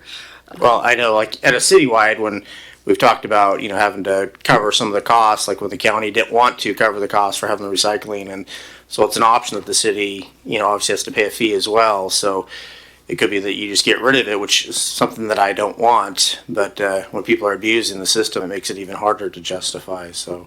Yeah. But appreciate all your hard work on this. You're welcome. All right, so anybody in the audience have a comment, or going once, going twice, going 3 times? All right, well, thank you for your great presentation. All right, so that brings us to 5D, the new Heritage Project update presentation by Mr. Bauman. I don't know if we should say Commissioner Bauman or Developer Bauman or just regular Bauman. Just here as a developer. All right. How about that? There we Hands go. on. Mayor, thank you. Council, thank you for this opportunity to share with you for just a few minutes tonight. Also wanted to say thank you, the 4 of you that were able to come to the groundbreaking of the Terravita Phase 3. The Brochi family asked that I give you a heartfelt thank you for coming and seeing that and representing, and those that weren't able to be there would love to share that with you. That was a pretty special day It was pretty fun for me to be able to see that. Having walked with them from the purchase of that ground all the way through that ribbon cutting was pretty special. So a pretty special project, and so I'm excited to share with you tonight the next step. Sometimes I call this phase 4, but it's called the New Heritage Project. And so I think you have a packet in front of you.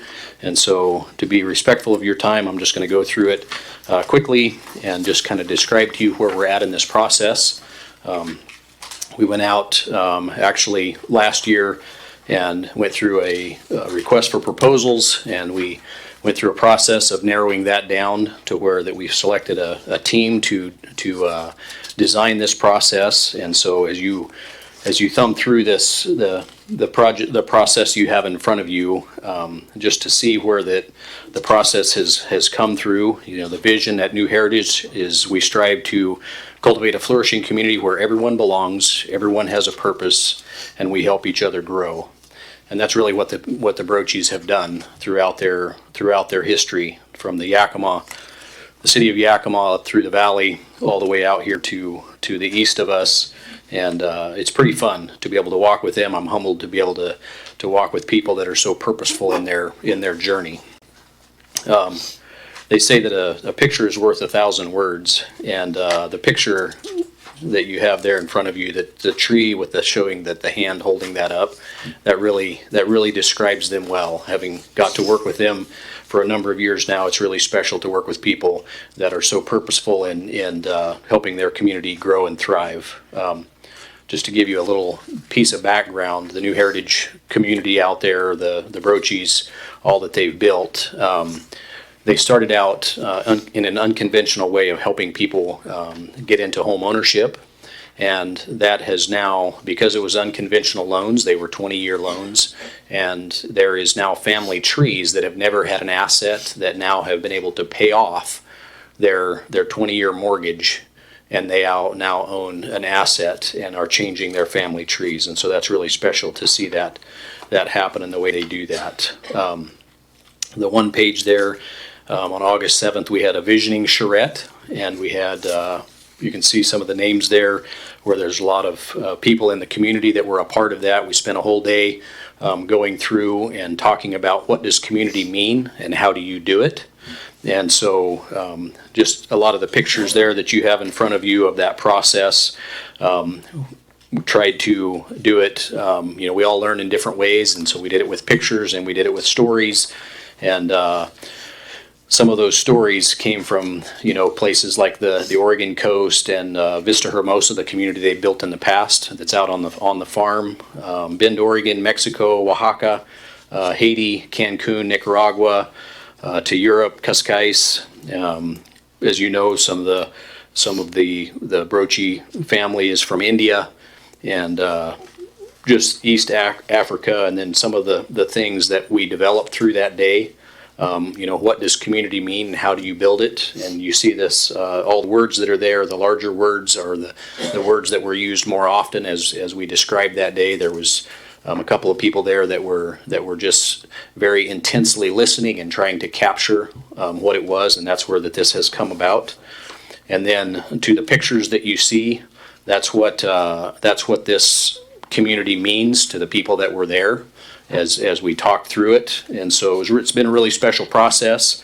And so I'll let you look at those pictures and so just kind of describe where we're at in the process. So we're in the design. We've have a couple of just kind of general layouts that we think is kind of the direction that the Brochies would like to head.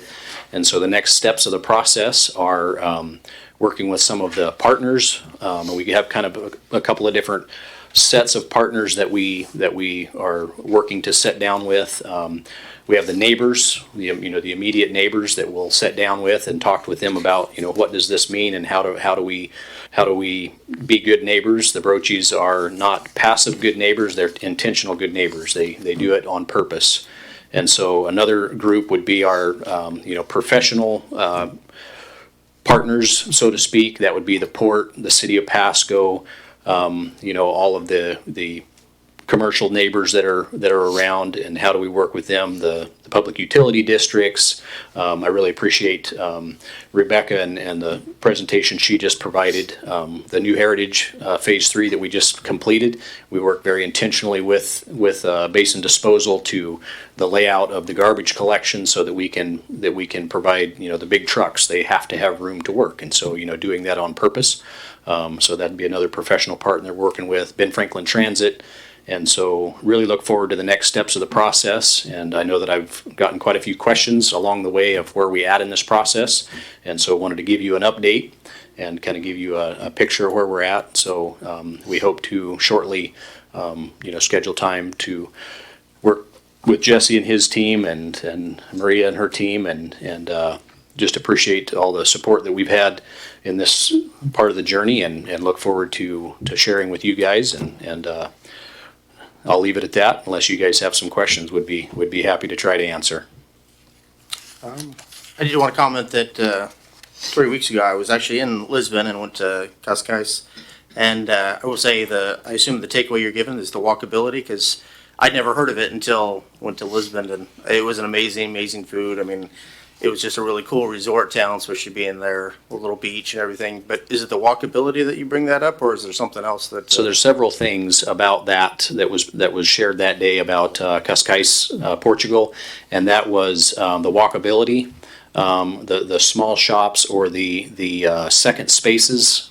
People kind of sometimes see them as second spaces whether it's a little coffee shop or it's a little cafe. It's the neighborhood market. Instead of shopping at Costco for the next 13 years, you shop for the next 3 days. You buy your neighborhood market in Cascais would be about half the size of this room.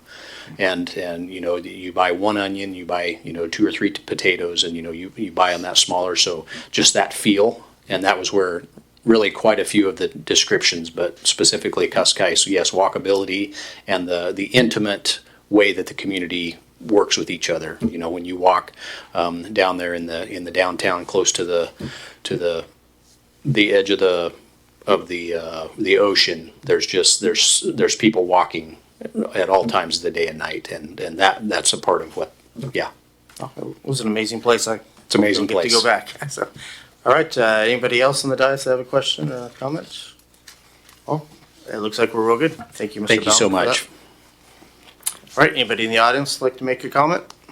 Going once, going twice, going 3 times. All right, let's get this ball rolling then, and let's move on to item E, which is Boulevard Maintenance Program, and also Deputy City Manager Rich Sidell.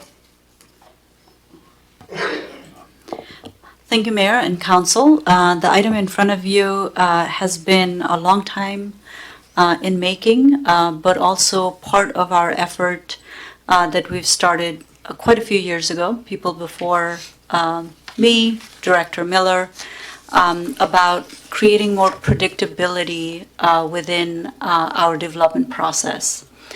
There's also the financial aspect to this presentation as well, discussing some of the cost of the services that or the programs that exist, and any and Council's direction on revisiting those programs. So first of all, I would like to give a lot of thanks to Director Jesse Rice, who has done a whole lot of work here with our consultant. What we've done is contracted with McKay Exposito to look into some of the existing challenges within our Boulevard Maintenance Program. But let me step back and give you a little bit of a history of the program, because it goes quite a ways back. The city has had a long-standing commitment to enhancing our image, and so even back in 1995, the initial gateway and corridor plan started, which set a vision for attractive, welcoming streets and entryways. Then in 2008, the corridors and gateways plan was expanded, and it identified over 30 key areas for improvements. If you could go to the map. of those key. So there's the list in the presentation, which is included in your packet, but you'll see the map of these key corridor areas that were identified in 2008. There was a lot of public support for these enhancements. Nearly 90% of the respondents in 2007 National Citizen Survey favored improved landscaping along major corridors. Over the years, these standards have been incorporated into our comprehensive plan, into our municipal code, design and construction standards. Overall, traditionally, if the city was not maintaining it, it is the homeowner that is adjacent to the property, or many times a homeowners association that would take care of these boulevards. The program itself is funded by one-time fee of $475 per lot for new developments. So that is a one-time fee. This fee has not been sufficient, I would say, even since the program began itself. I apologize if you could go a little bit more. I'm moving a little bit faster. There you go. Thank you. There was a lot of value to the program for the city. People, the residents wanted beautiful corridors, main streets. So even the $475 back in 2008 was not a sufficient amount of fee. Because if you really think about it, $475 per lot is a one-time fee. And for that, you're saying that you'll maintain, mow, water, trim the trees, mulch, all of that forever. So it's just not a proposition that financially works. Next slide, please. We maintain approximately 26 lineal miles of boulevards, which is quite a bit. And we, like I mentioned, mow, edge, weed, trim, everything that you would see in our parks. There's a lot of labor costs there, 18,000 hours per year, and that labor hours relates to about $766,000 annually, which does not include equipment costs, vehicles, fuels, training, and all of that other overhead costs that comes with those direct labor hours. Next slide, please. This is a little bit of more of the breakdown of the same cost. So overall, and next slide. So overall, our estimate is the maintenance of boulevards cost about $1 million annually. The fund really brings in about $167,000 a year.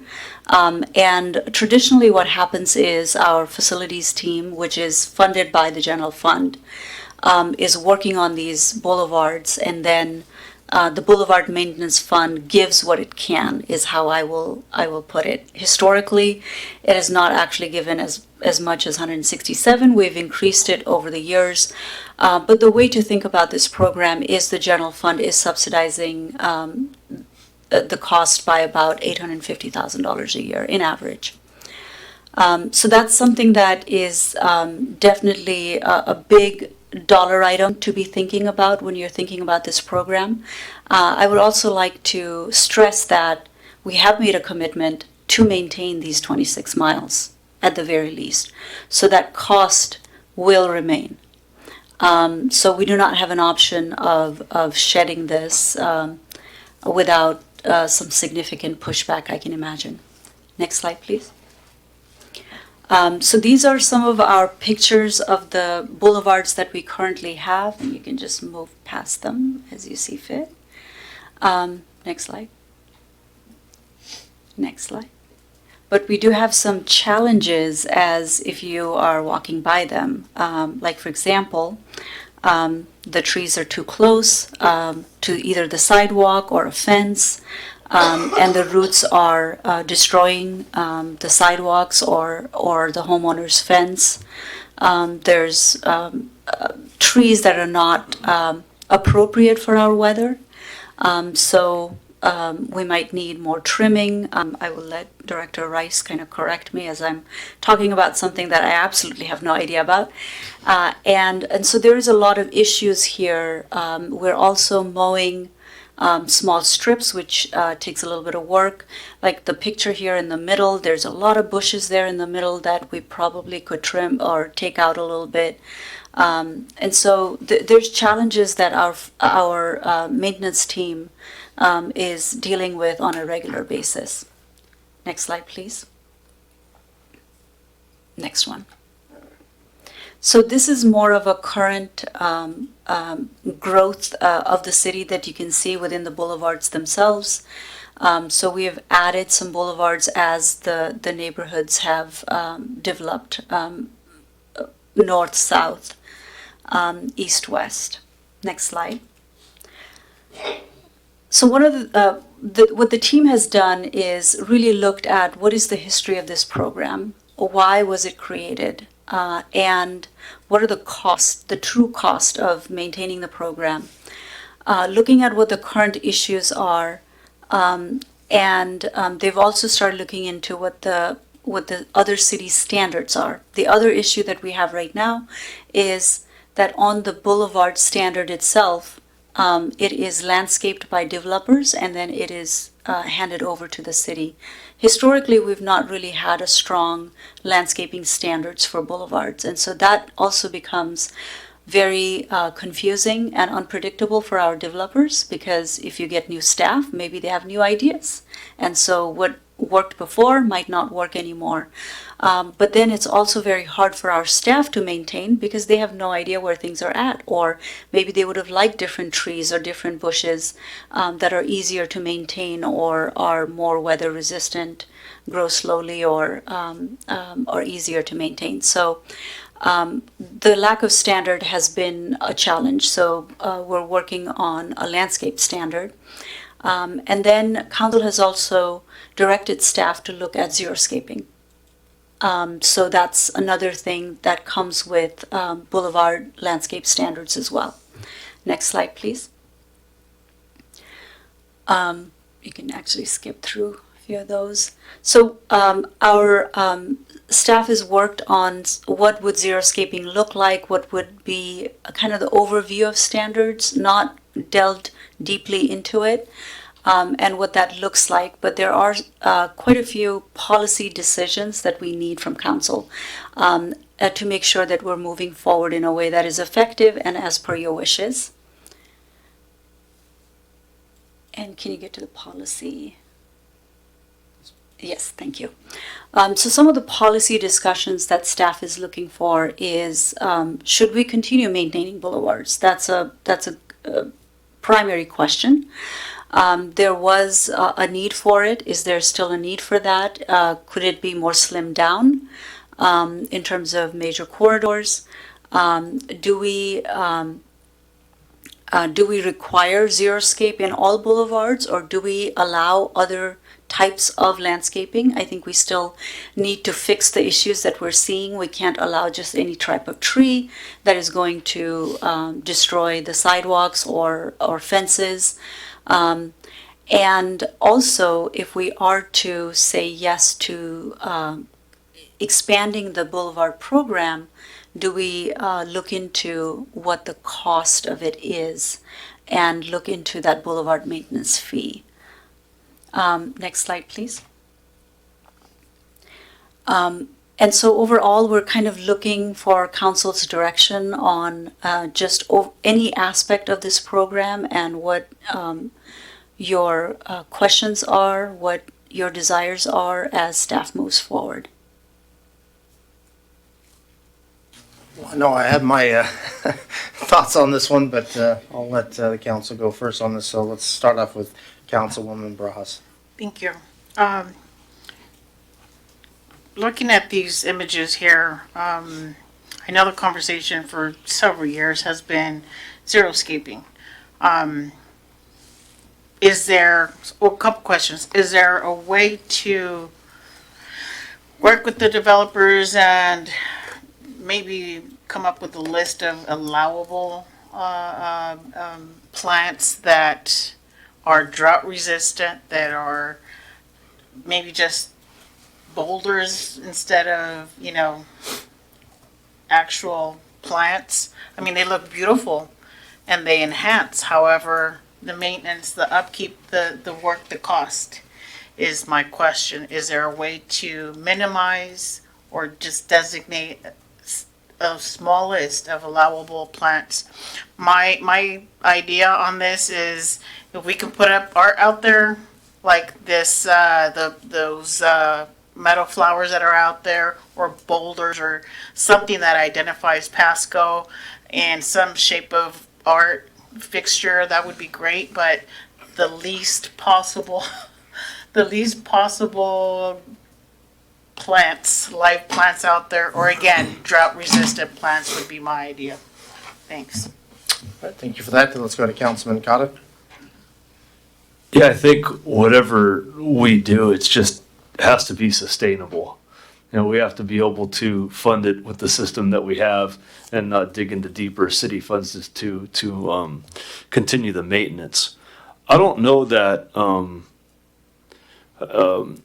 either having the neighborhoods pay for their own landscaping is certainly, I think, something that we can look at. I think people would feel better about knowing that they're funding something that they're going to look at every day.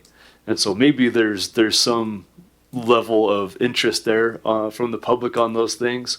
Ultimately, nobody's going to like hearing that, well, we can't afford this, so we have to change it. But that's just what happens. And so there's a change that needs to be made. It would be good, I think, to see a couple different plans. At least one would be just like a baseline. This is the least expensive plan that we can make that would present the least amount of cost to the citizens of the city, and then just kind of work from there. All right, thank you for that. Let's go on to Councilman Perales. Thank you, Mayor. I think first off, I think I would just put it out there. I think maybe we should just discontinue the boulevard maintenance program, or just boulevards in general, if we're not going to have a fee or any recurring revenue that's going to help maintain them. I just don't see the point, and I've always brought it up, and I know previous councils have brought up xeriscaping in the past, but I guess this council is going to be the one that's going to get it done, hopefully. I don't see why we have continued to implement these boulevards. Like where I live, I remember when they put in first place, put all this nice landscaping, and then a couple years ago they tore it all out. It's like, that was a complete waste of time and money.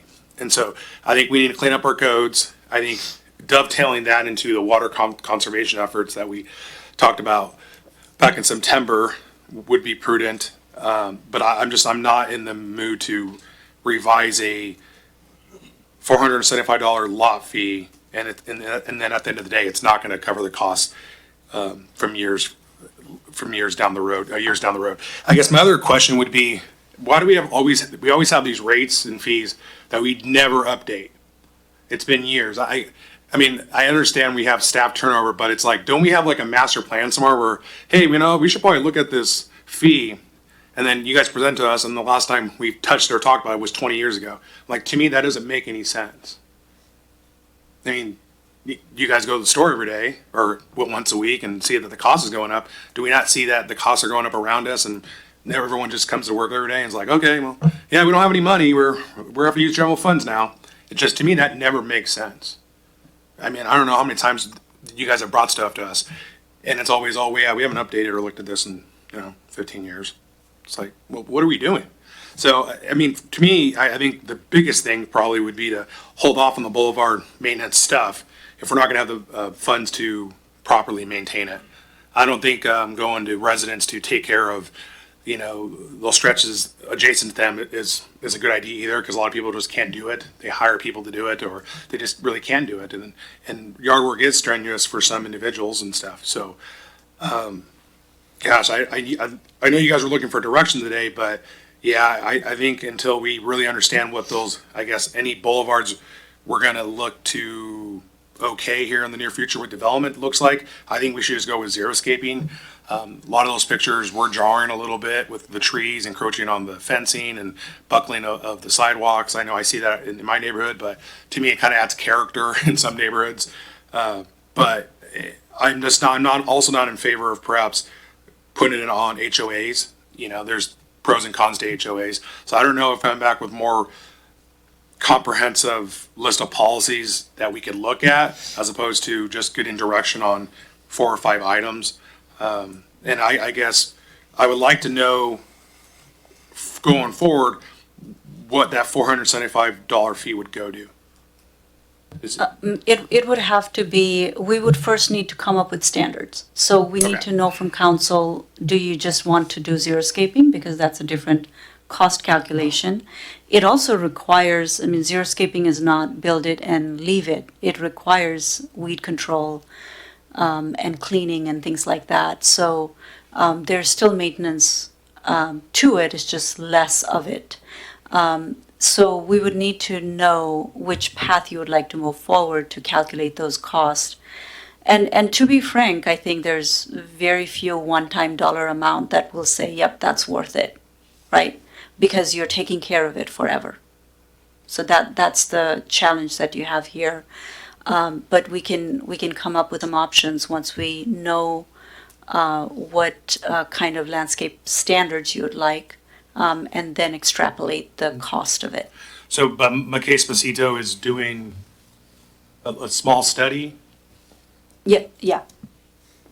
Yeah, I think initially when we started this project, it started as Parks and Rec because we maintain the boulevards, and then looking at all these details and finding the 2008 plan and better understanding that, we realized that this is a much bigger policy decision project to move forward. So initially, we contracted with McKay-Spacito to look into what is being done in other cities, not just locally, but nationally as well, to kind of give some direction on what those standards might look like. But to answer the question, yeah, the setting the standards would be kind of the first part of where we want to go. And those could be minimally, as we said, was rock.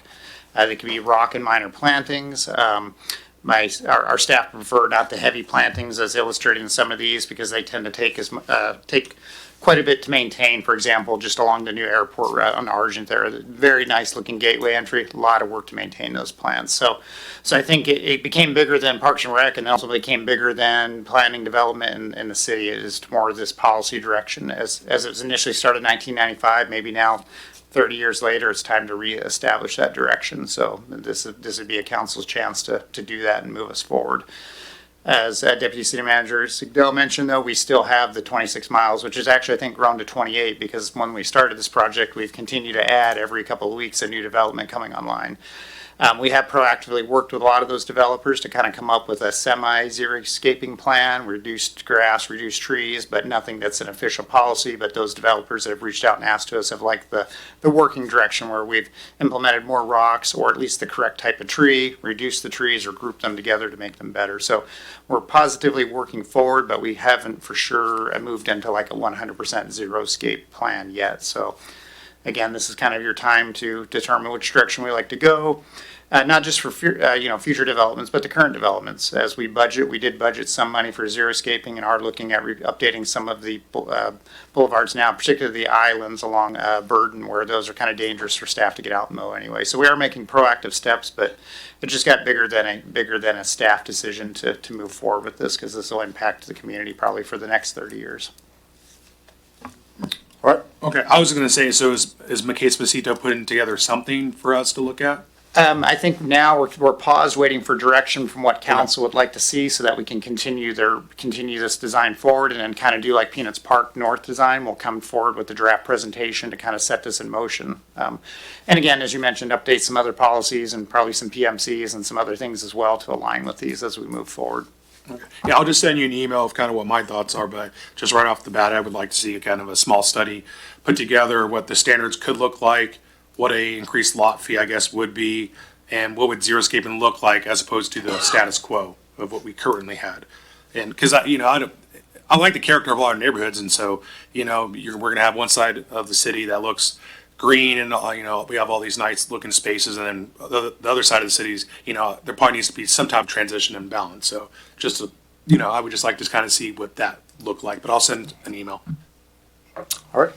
Let's move to Mayor Pro Tem Grimm. Thank you, Mr. Mayor. Thank you, Ms. Sigdell and Mr. Rice, for your work on this. What sounds like it's, kind of long overdue. And really just what I'm hearing the council decision here is it's a quality of life versus, money decision. And, shade's really important. Being your representative, Mr. Mayor, on the BF-COG, this is something in the regional transportation programs that comes up pretty regularly as far as, kids walking home from school. We are in a high heat area, and it, does bring the overall, temperature of the area down when we, do have shade trees. And I think it just makes people feel good about where they live, but yet at the same time, water is such a huge asset and a resource, and only going to become more scarce, more costly over the next decades. And so really, a lot of my comments echo what Mr. Perales has said about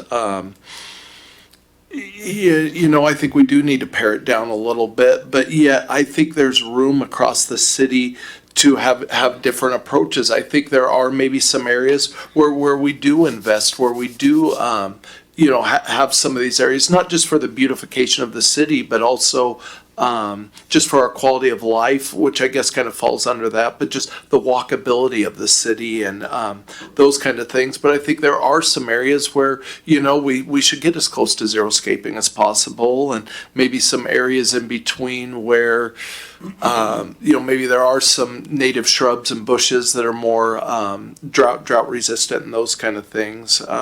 Looking at some of these slides up here, it's painful to see some of these issues in the landscaping. They weren't built that long ago, maybe before our time up here, but it's just like, holy smokes, yeah. I mean, especially on Burns, that's just not that long ago to see all those densely planted shrub beds. But we're here to look forward and fix what we can fix. But I guess where I finish my thoughts here, typing in, is just standards. Is just obviously that's what staff is looking for, is some kind of standards that we can give them.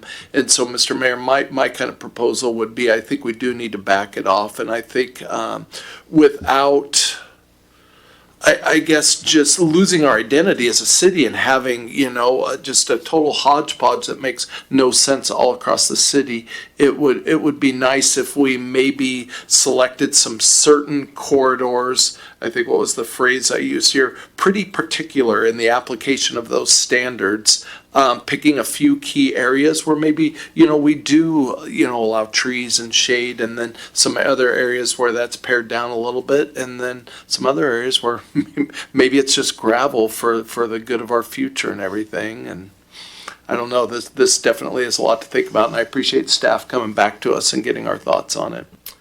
Yeah, I actually do agree with part of what you're saying, Mayor Pro Tem Grimm, as far as maybe having certain corridors where we have trees, we have grass, and then the other ones we have zero-scaping. But before I go on with what I think, let's go on with Councilman Cotta. Sorry to speak twice. I just think that the power of people seeing their money go to something tangible, they can actually see what it's going to. I think there's some power and interest in that. Or maybe you do something, it's going to be a number of ideas that come together. A hybrid idea would be, you double the lot fee that you have now, and that helps clear some space. And then people can contribute. And whatever they're contributing, whatever measure they decide to go to, I don't know how you figure that out. You'd be dividing it into subcategories or homeowners associations, whatever it is. But it would just be, hey, your home association's meeting, this is what you're going to decide on, what you're going to vote on. And if it's something that they want to do, it's fine. If they don't want to do anything, well, you've got at least some kind of base fee to get zero landscaping in there and see if it works. All right, let's move to Councilwoman One Rojas. comment for, I guess this comment is mostly for us. Staff is looking for direction. They heard all our concerns, they heard all our ideas, suggestions. What is our guidance to direct staff? Can I speak? Getting there. But, okay, let's go with Councilwoman Blaisdell. So Elite Construction built, they have like a sports, I don't know, it's a sports, it's in front of my place hotel. They have partial turf, and they have partial, they were fighting with the city because of the requirements that we had in our ordinance. I think it was about a year and a half, 2 years ago. And he came over to talk to me about it. They ended up going half and half. And if it was his choice, he would have scaled back even more on the trees. that's, I mean, even if it's a good example, I guess, to look at, his property looks really good. In fact, I'm really jealous because I have to pay a landscaper every week to come in, mow my lawn, but his looks, you know, I mean, he never has any issues with his plants or his, turf. So that might be a good, I guess, example to look at if you guys have time just to drive by and look at how he's set up his, to even do like a half xeriscape, if we didn't want to go all the way. All right, well, thank you for that. I guess now I'll give my comments. I know we always talk about affordability, for a home in Pasco. Obviously not raising the rates. You've tried to keep homes affordable, and now we're coming into where the programs aren't sustainable. So now it's, we talk either we need to raise the rates, which makes the homes not affordable. So, I mean, we're kind of, seems like we're stuck in a pickle here as far as trying to keep prices down, but then we also need our city to be as beautiful as it can be. I know there's certain corridors, like, obviously I live off Road 100, going down Road 100. I like to see the trees. Court Street, a lot of times I get frustrated because I don't see a lot of trees, I just see walls. And so that's always irritating. I guess a couple questions would be, right now you were saying we went from 26 to 28 acres.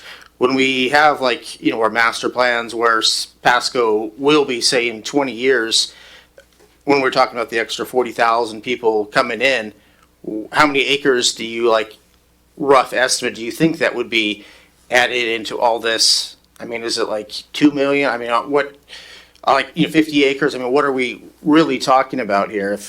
Well, let me clarify first. We're talking lineal miles of boulevards, not acres, just for clarity. And what that means is those could be 6 feet wide or they could be 12 feet wide. So it's the way we calculate those. So really it's going to come down to the number of miles of streets that we ultimately implement between Broadmoor and that urban growth boundaries. We take those in. So that it's really going to be development dependent.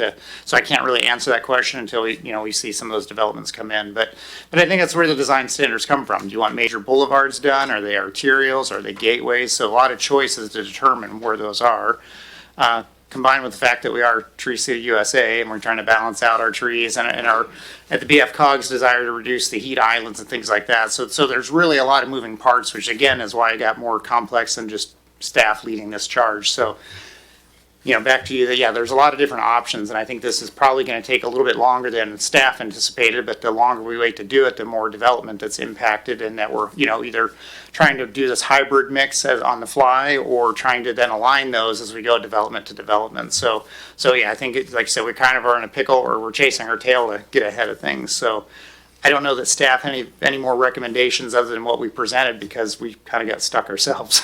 So. Okay. Honestly, that's where, this direction moving forward is what we definitely want to agree with. I think facility staff, maintenance staff, they would like to see reduced landscaping just based on the complexity of maintaining the boulevards. They're dangerous areas. Tree trimming requires shutting down streets. Mowing the islands requires crossing the streets. So maintenance staff is definitely on board with seeing some sort of reduction, but also struggle with the loss of the green space and the beauty that brings. So we're feeling the same on this side as you are illustrating on your side. All right, I guess I'm for, some kind of standard as far as doesn't make sense if they put in a tree that doesn't make, is gonna, break up the concrete or break up the street or, or make a big, huge mess. So obviously I think, or bushes, trees, grass, all that should be standardized as far as what the city wants, what we could handle, what we could do. I'm kind of going where Grim, I think Perales, we're going where, in Blaisdell, we're talking about a hybrid. If we can, maybe certain points you coming into Pasco, if it's feasible, where you'd actually have more greenery there, and then the rest, side streets would have, more xeriscaping. I mean, that's the kind of concept I like. So that's my direction. I don't know if the council's agreement with that, or if that's a good compromise. Let's go with Mayor Pro. Drought resistant. It's drought resistant. All right. Let's go with Mayor Pro Tem. Yeah, Mr. Mayor, that pretty much, sums up my comments. Yeah, choosing a few key areas and, really, letting staff try to put together a plan that, picks a few key areas when people are coming into town, whether it be from the airport, or off the interstates, those kind of things are what it sounds like you have in your mind. And then, yeah, I guess to some degree, when you get, more into the interior where we can, I guess do some of those drought resistant or zero scaping ideas would be better. We need to, I like the balanced approach, but yet somehow we need to have some consistency to where they can apply it and developers know what they're getting into too. Okay, and then also, when we talk about, different housing units paying for their own costs, I mean, if they didn't have an HOA, wouldn't that be pretty much incredibly hard for these people to pay, or is there like a system where you could actually institute that? I think the only system would be maintained by private development, or as HOA, as you'd mentioned, would be the direction that would go, Okay. at least for consistency between landowners and some of those areas. So right now, do the HOAs say, like, for instance, like Ivy Glades, do they handle their own area, or do we handle that? I see their contracted mowers mowing that space, so. Okay, just kind of curious.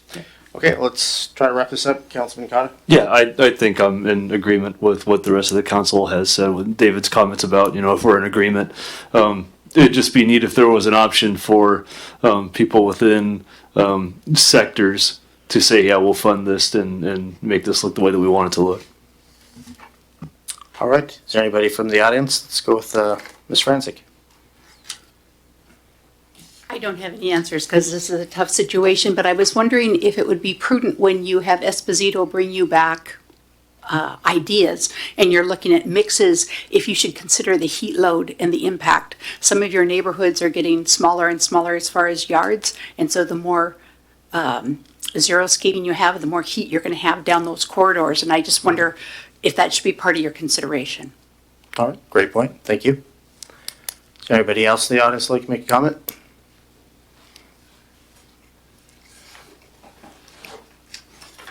Good evening, Mayor and Council. What an exciting night. Garbage, zero scaping, Phoenix Park.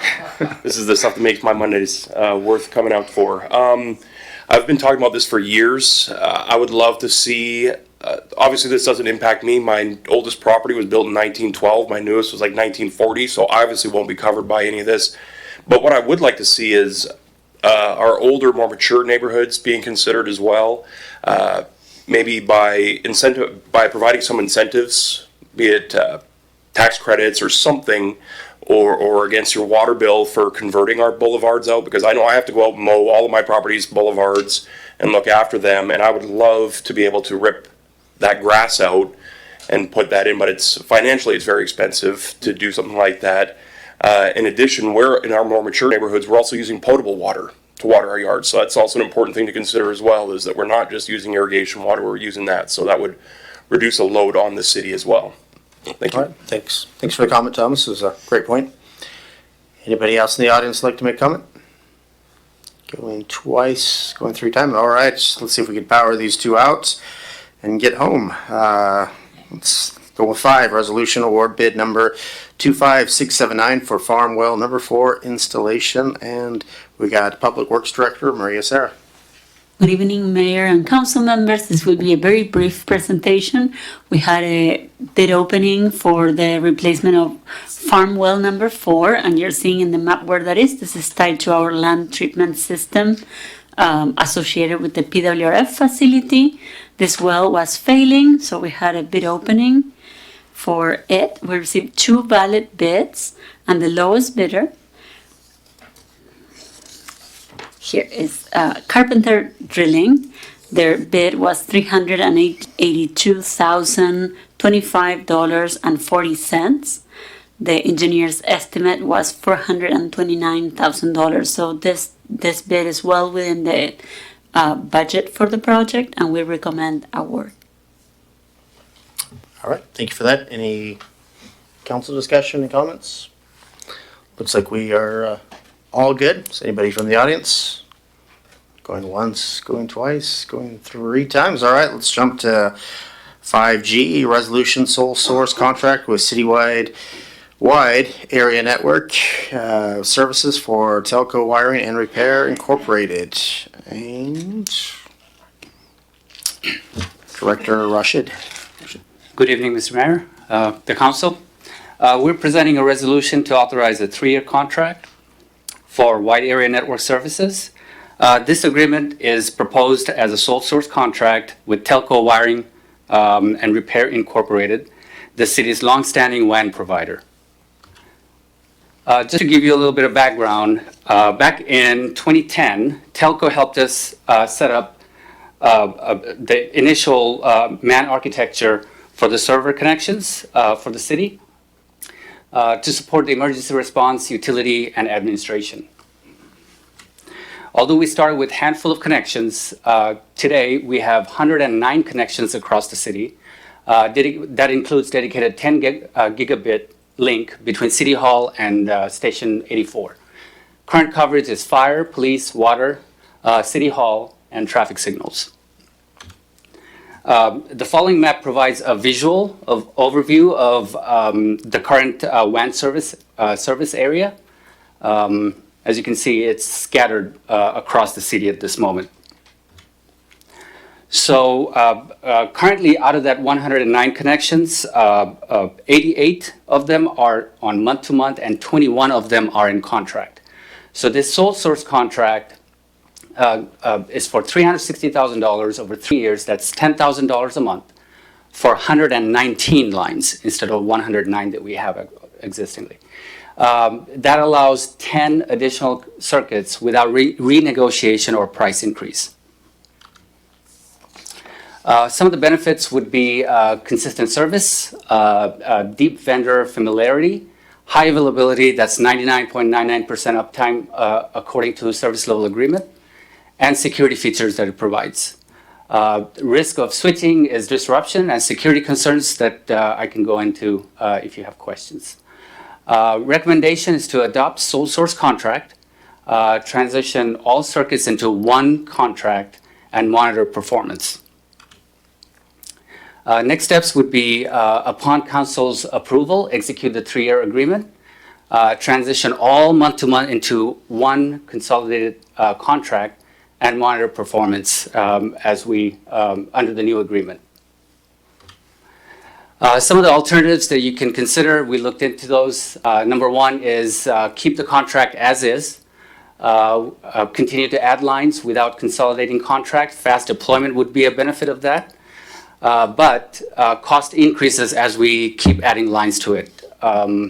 Fragmented contracts, limited competitive bidding with that option. And the option 2 is taking the 88 connections that we have out of contract, put it up for bid. Pros would be potential partial competitive pricing, and the cons would be basically, while we go through RFP, the city will keep adding lines to it. New vendor learning curve, complexity, and security risks that it adds with another vendor into the network.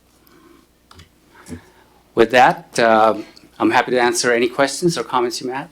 All right. Well, thank you for the presentation. Let's start off with Mayor Pro Tem Grimm. Thank you, Mr. Mayor. I would be for staff's recommendation of taking on the sole source provider. I've used them myself for over the past 15 years with 2 different businesses, direct fiber hookups. They are a local company. They are competent. They are capable, and I have nothing but good things to say about them. Thank you. All right. Thank you for that. All right, well, it kind of looks like most of the council's on board with what the staff recommends. I'm for it as well. So I said put that on the agenda. Appreciate that. Thank you. All right. Thank you. All right, so that jumps us to anybody in the audience have any comments on this? Once, twice, 3 times. All right. Now let's move on to 6, miscellaneous council discussion. I know we need to probably bring up what we're thinking of. Since Harpster resigned as of last night, and again, a great guy, we are going to miss his leadership here on the dais.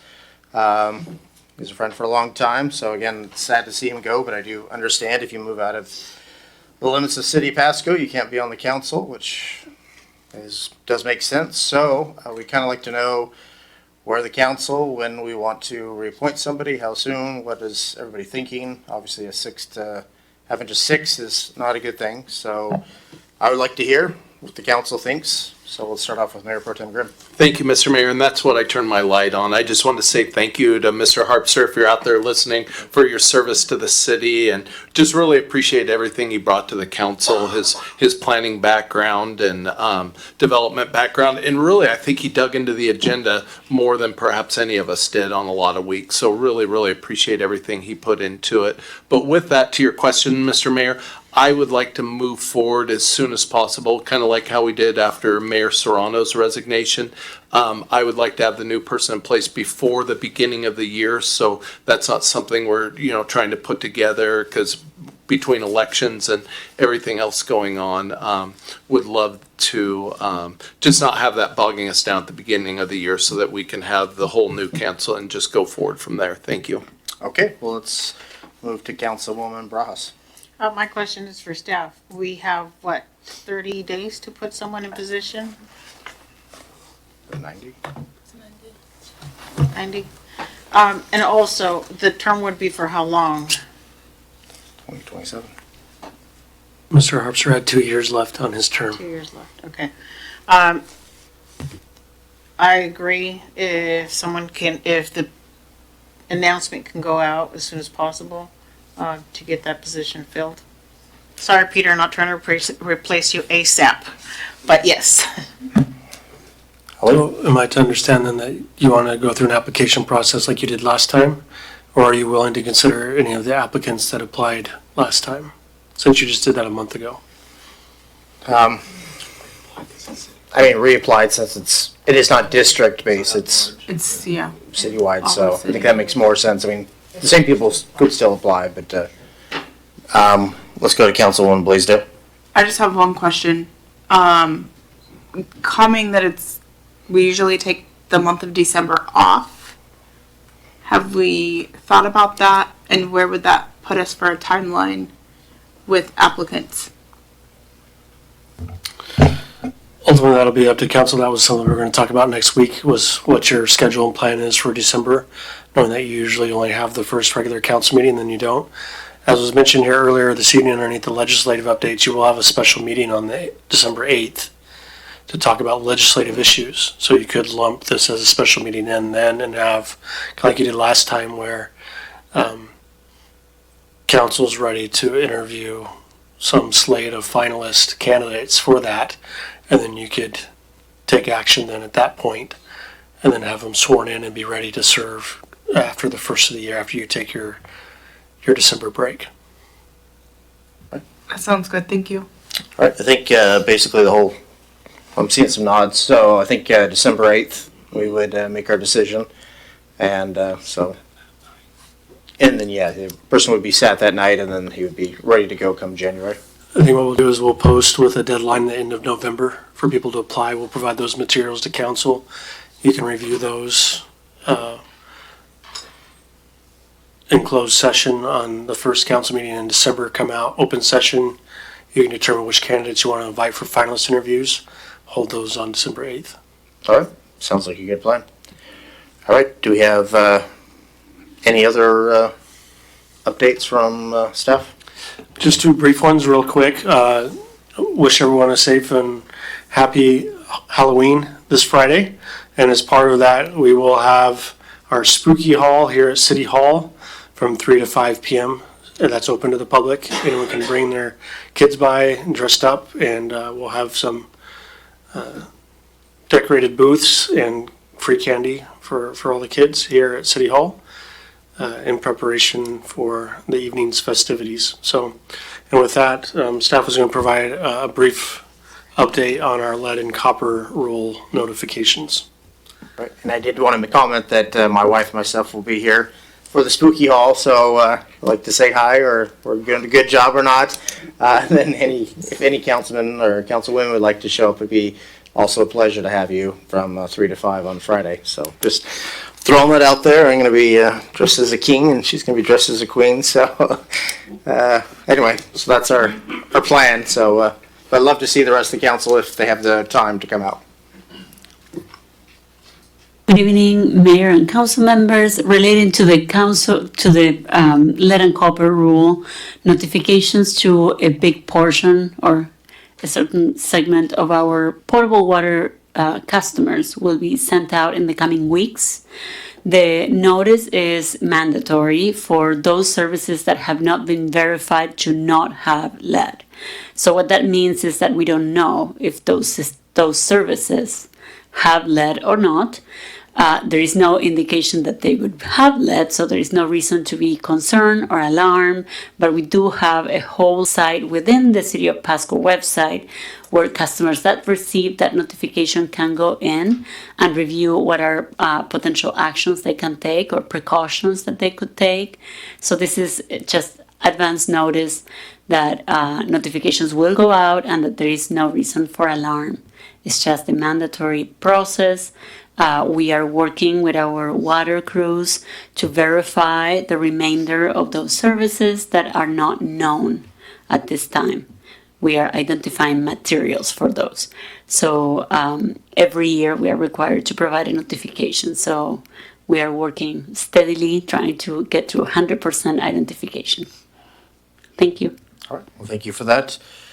With no other lights, I think we're gonna jump to number 7, exec session, not listed.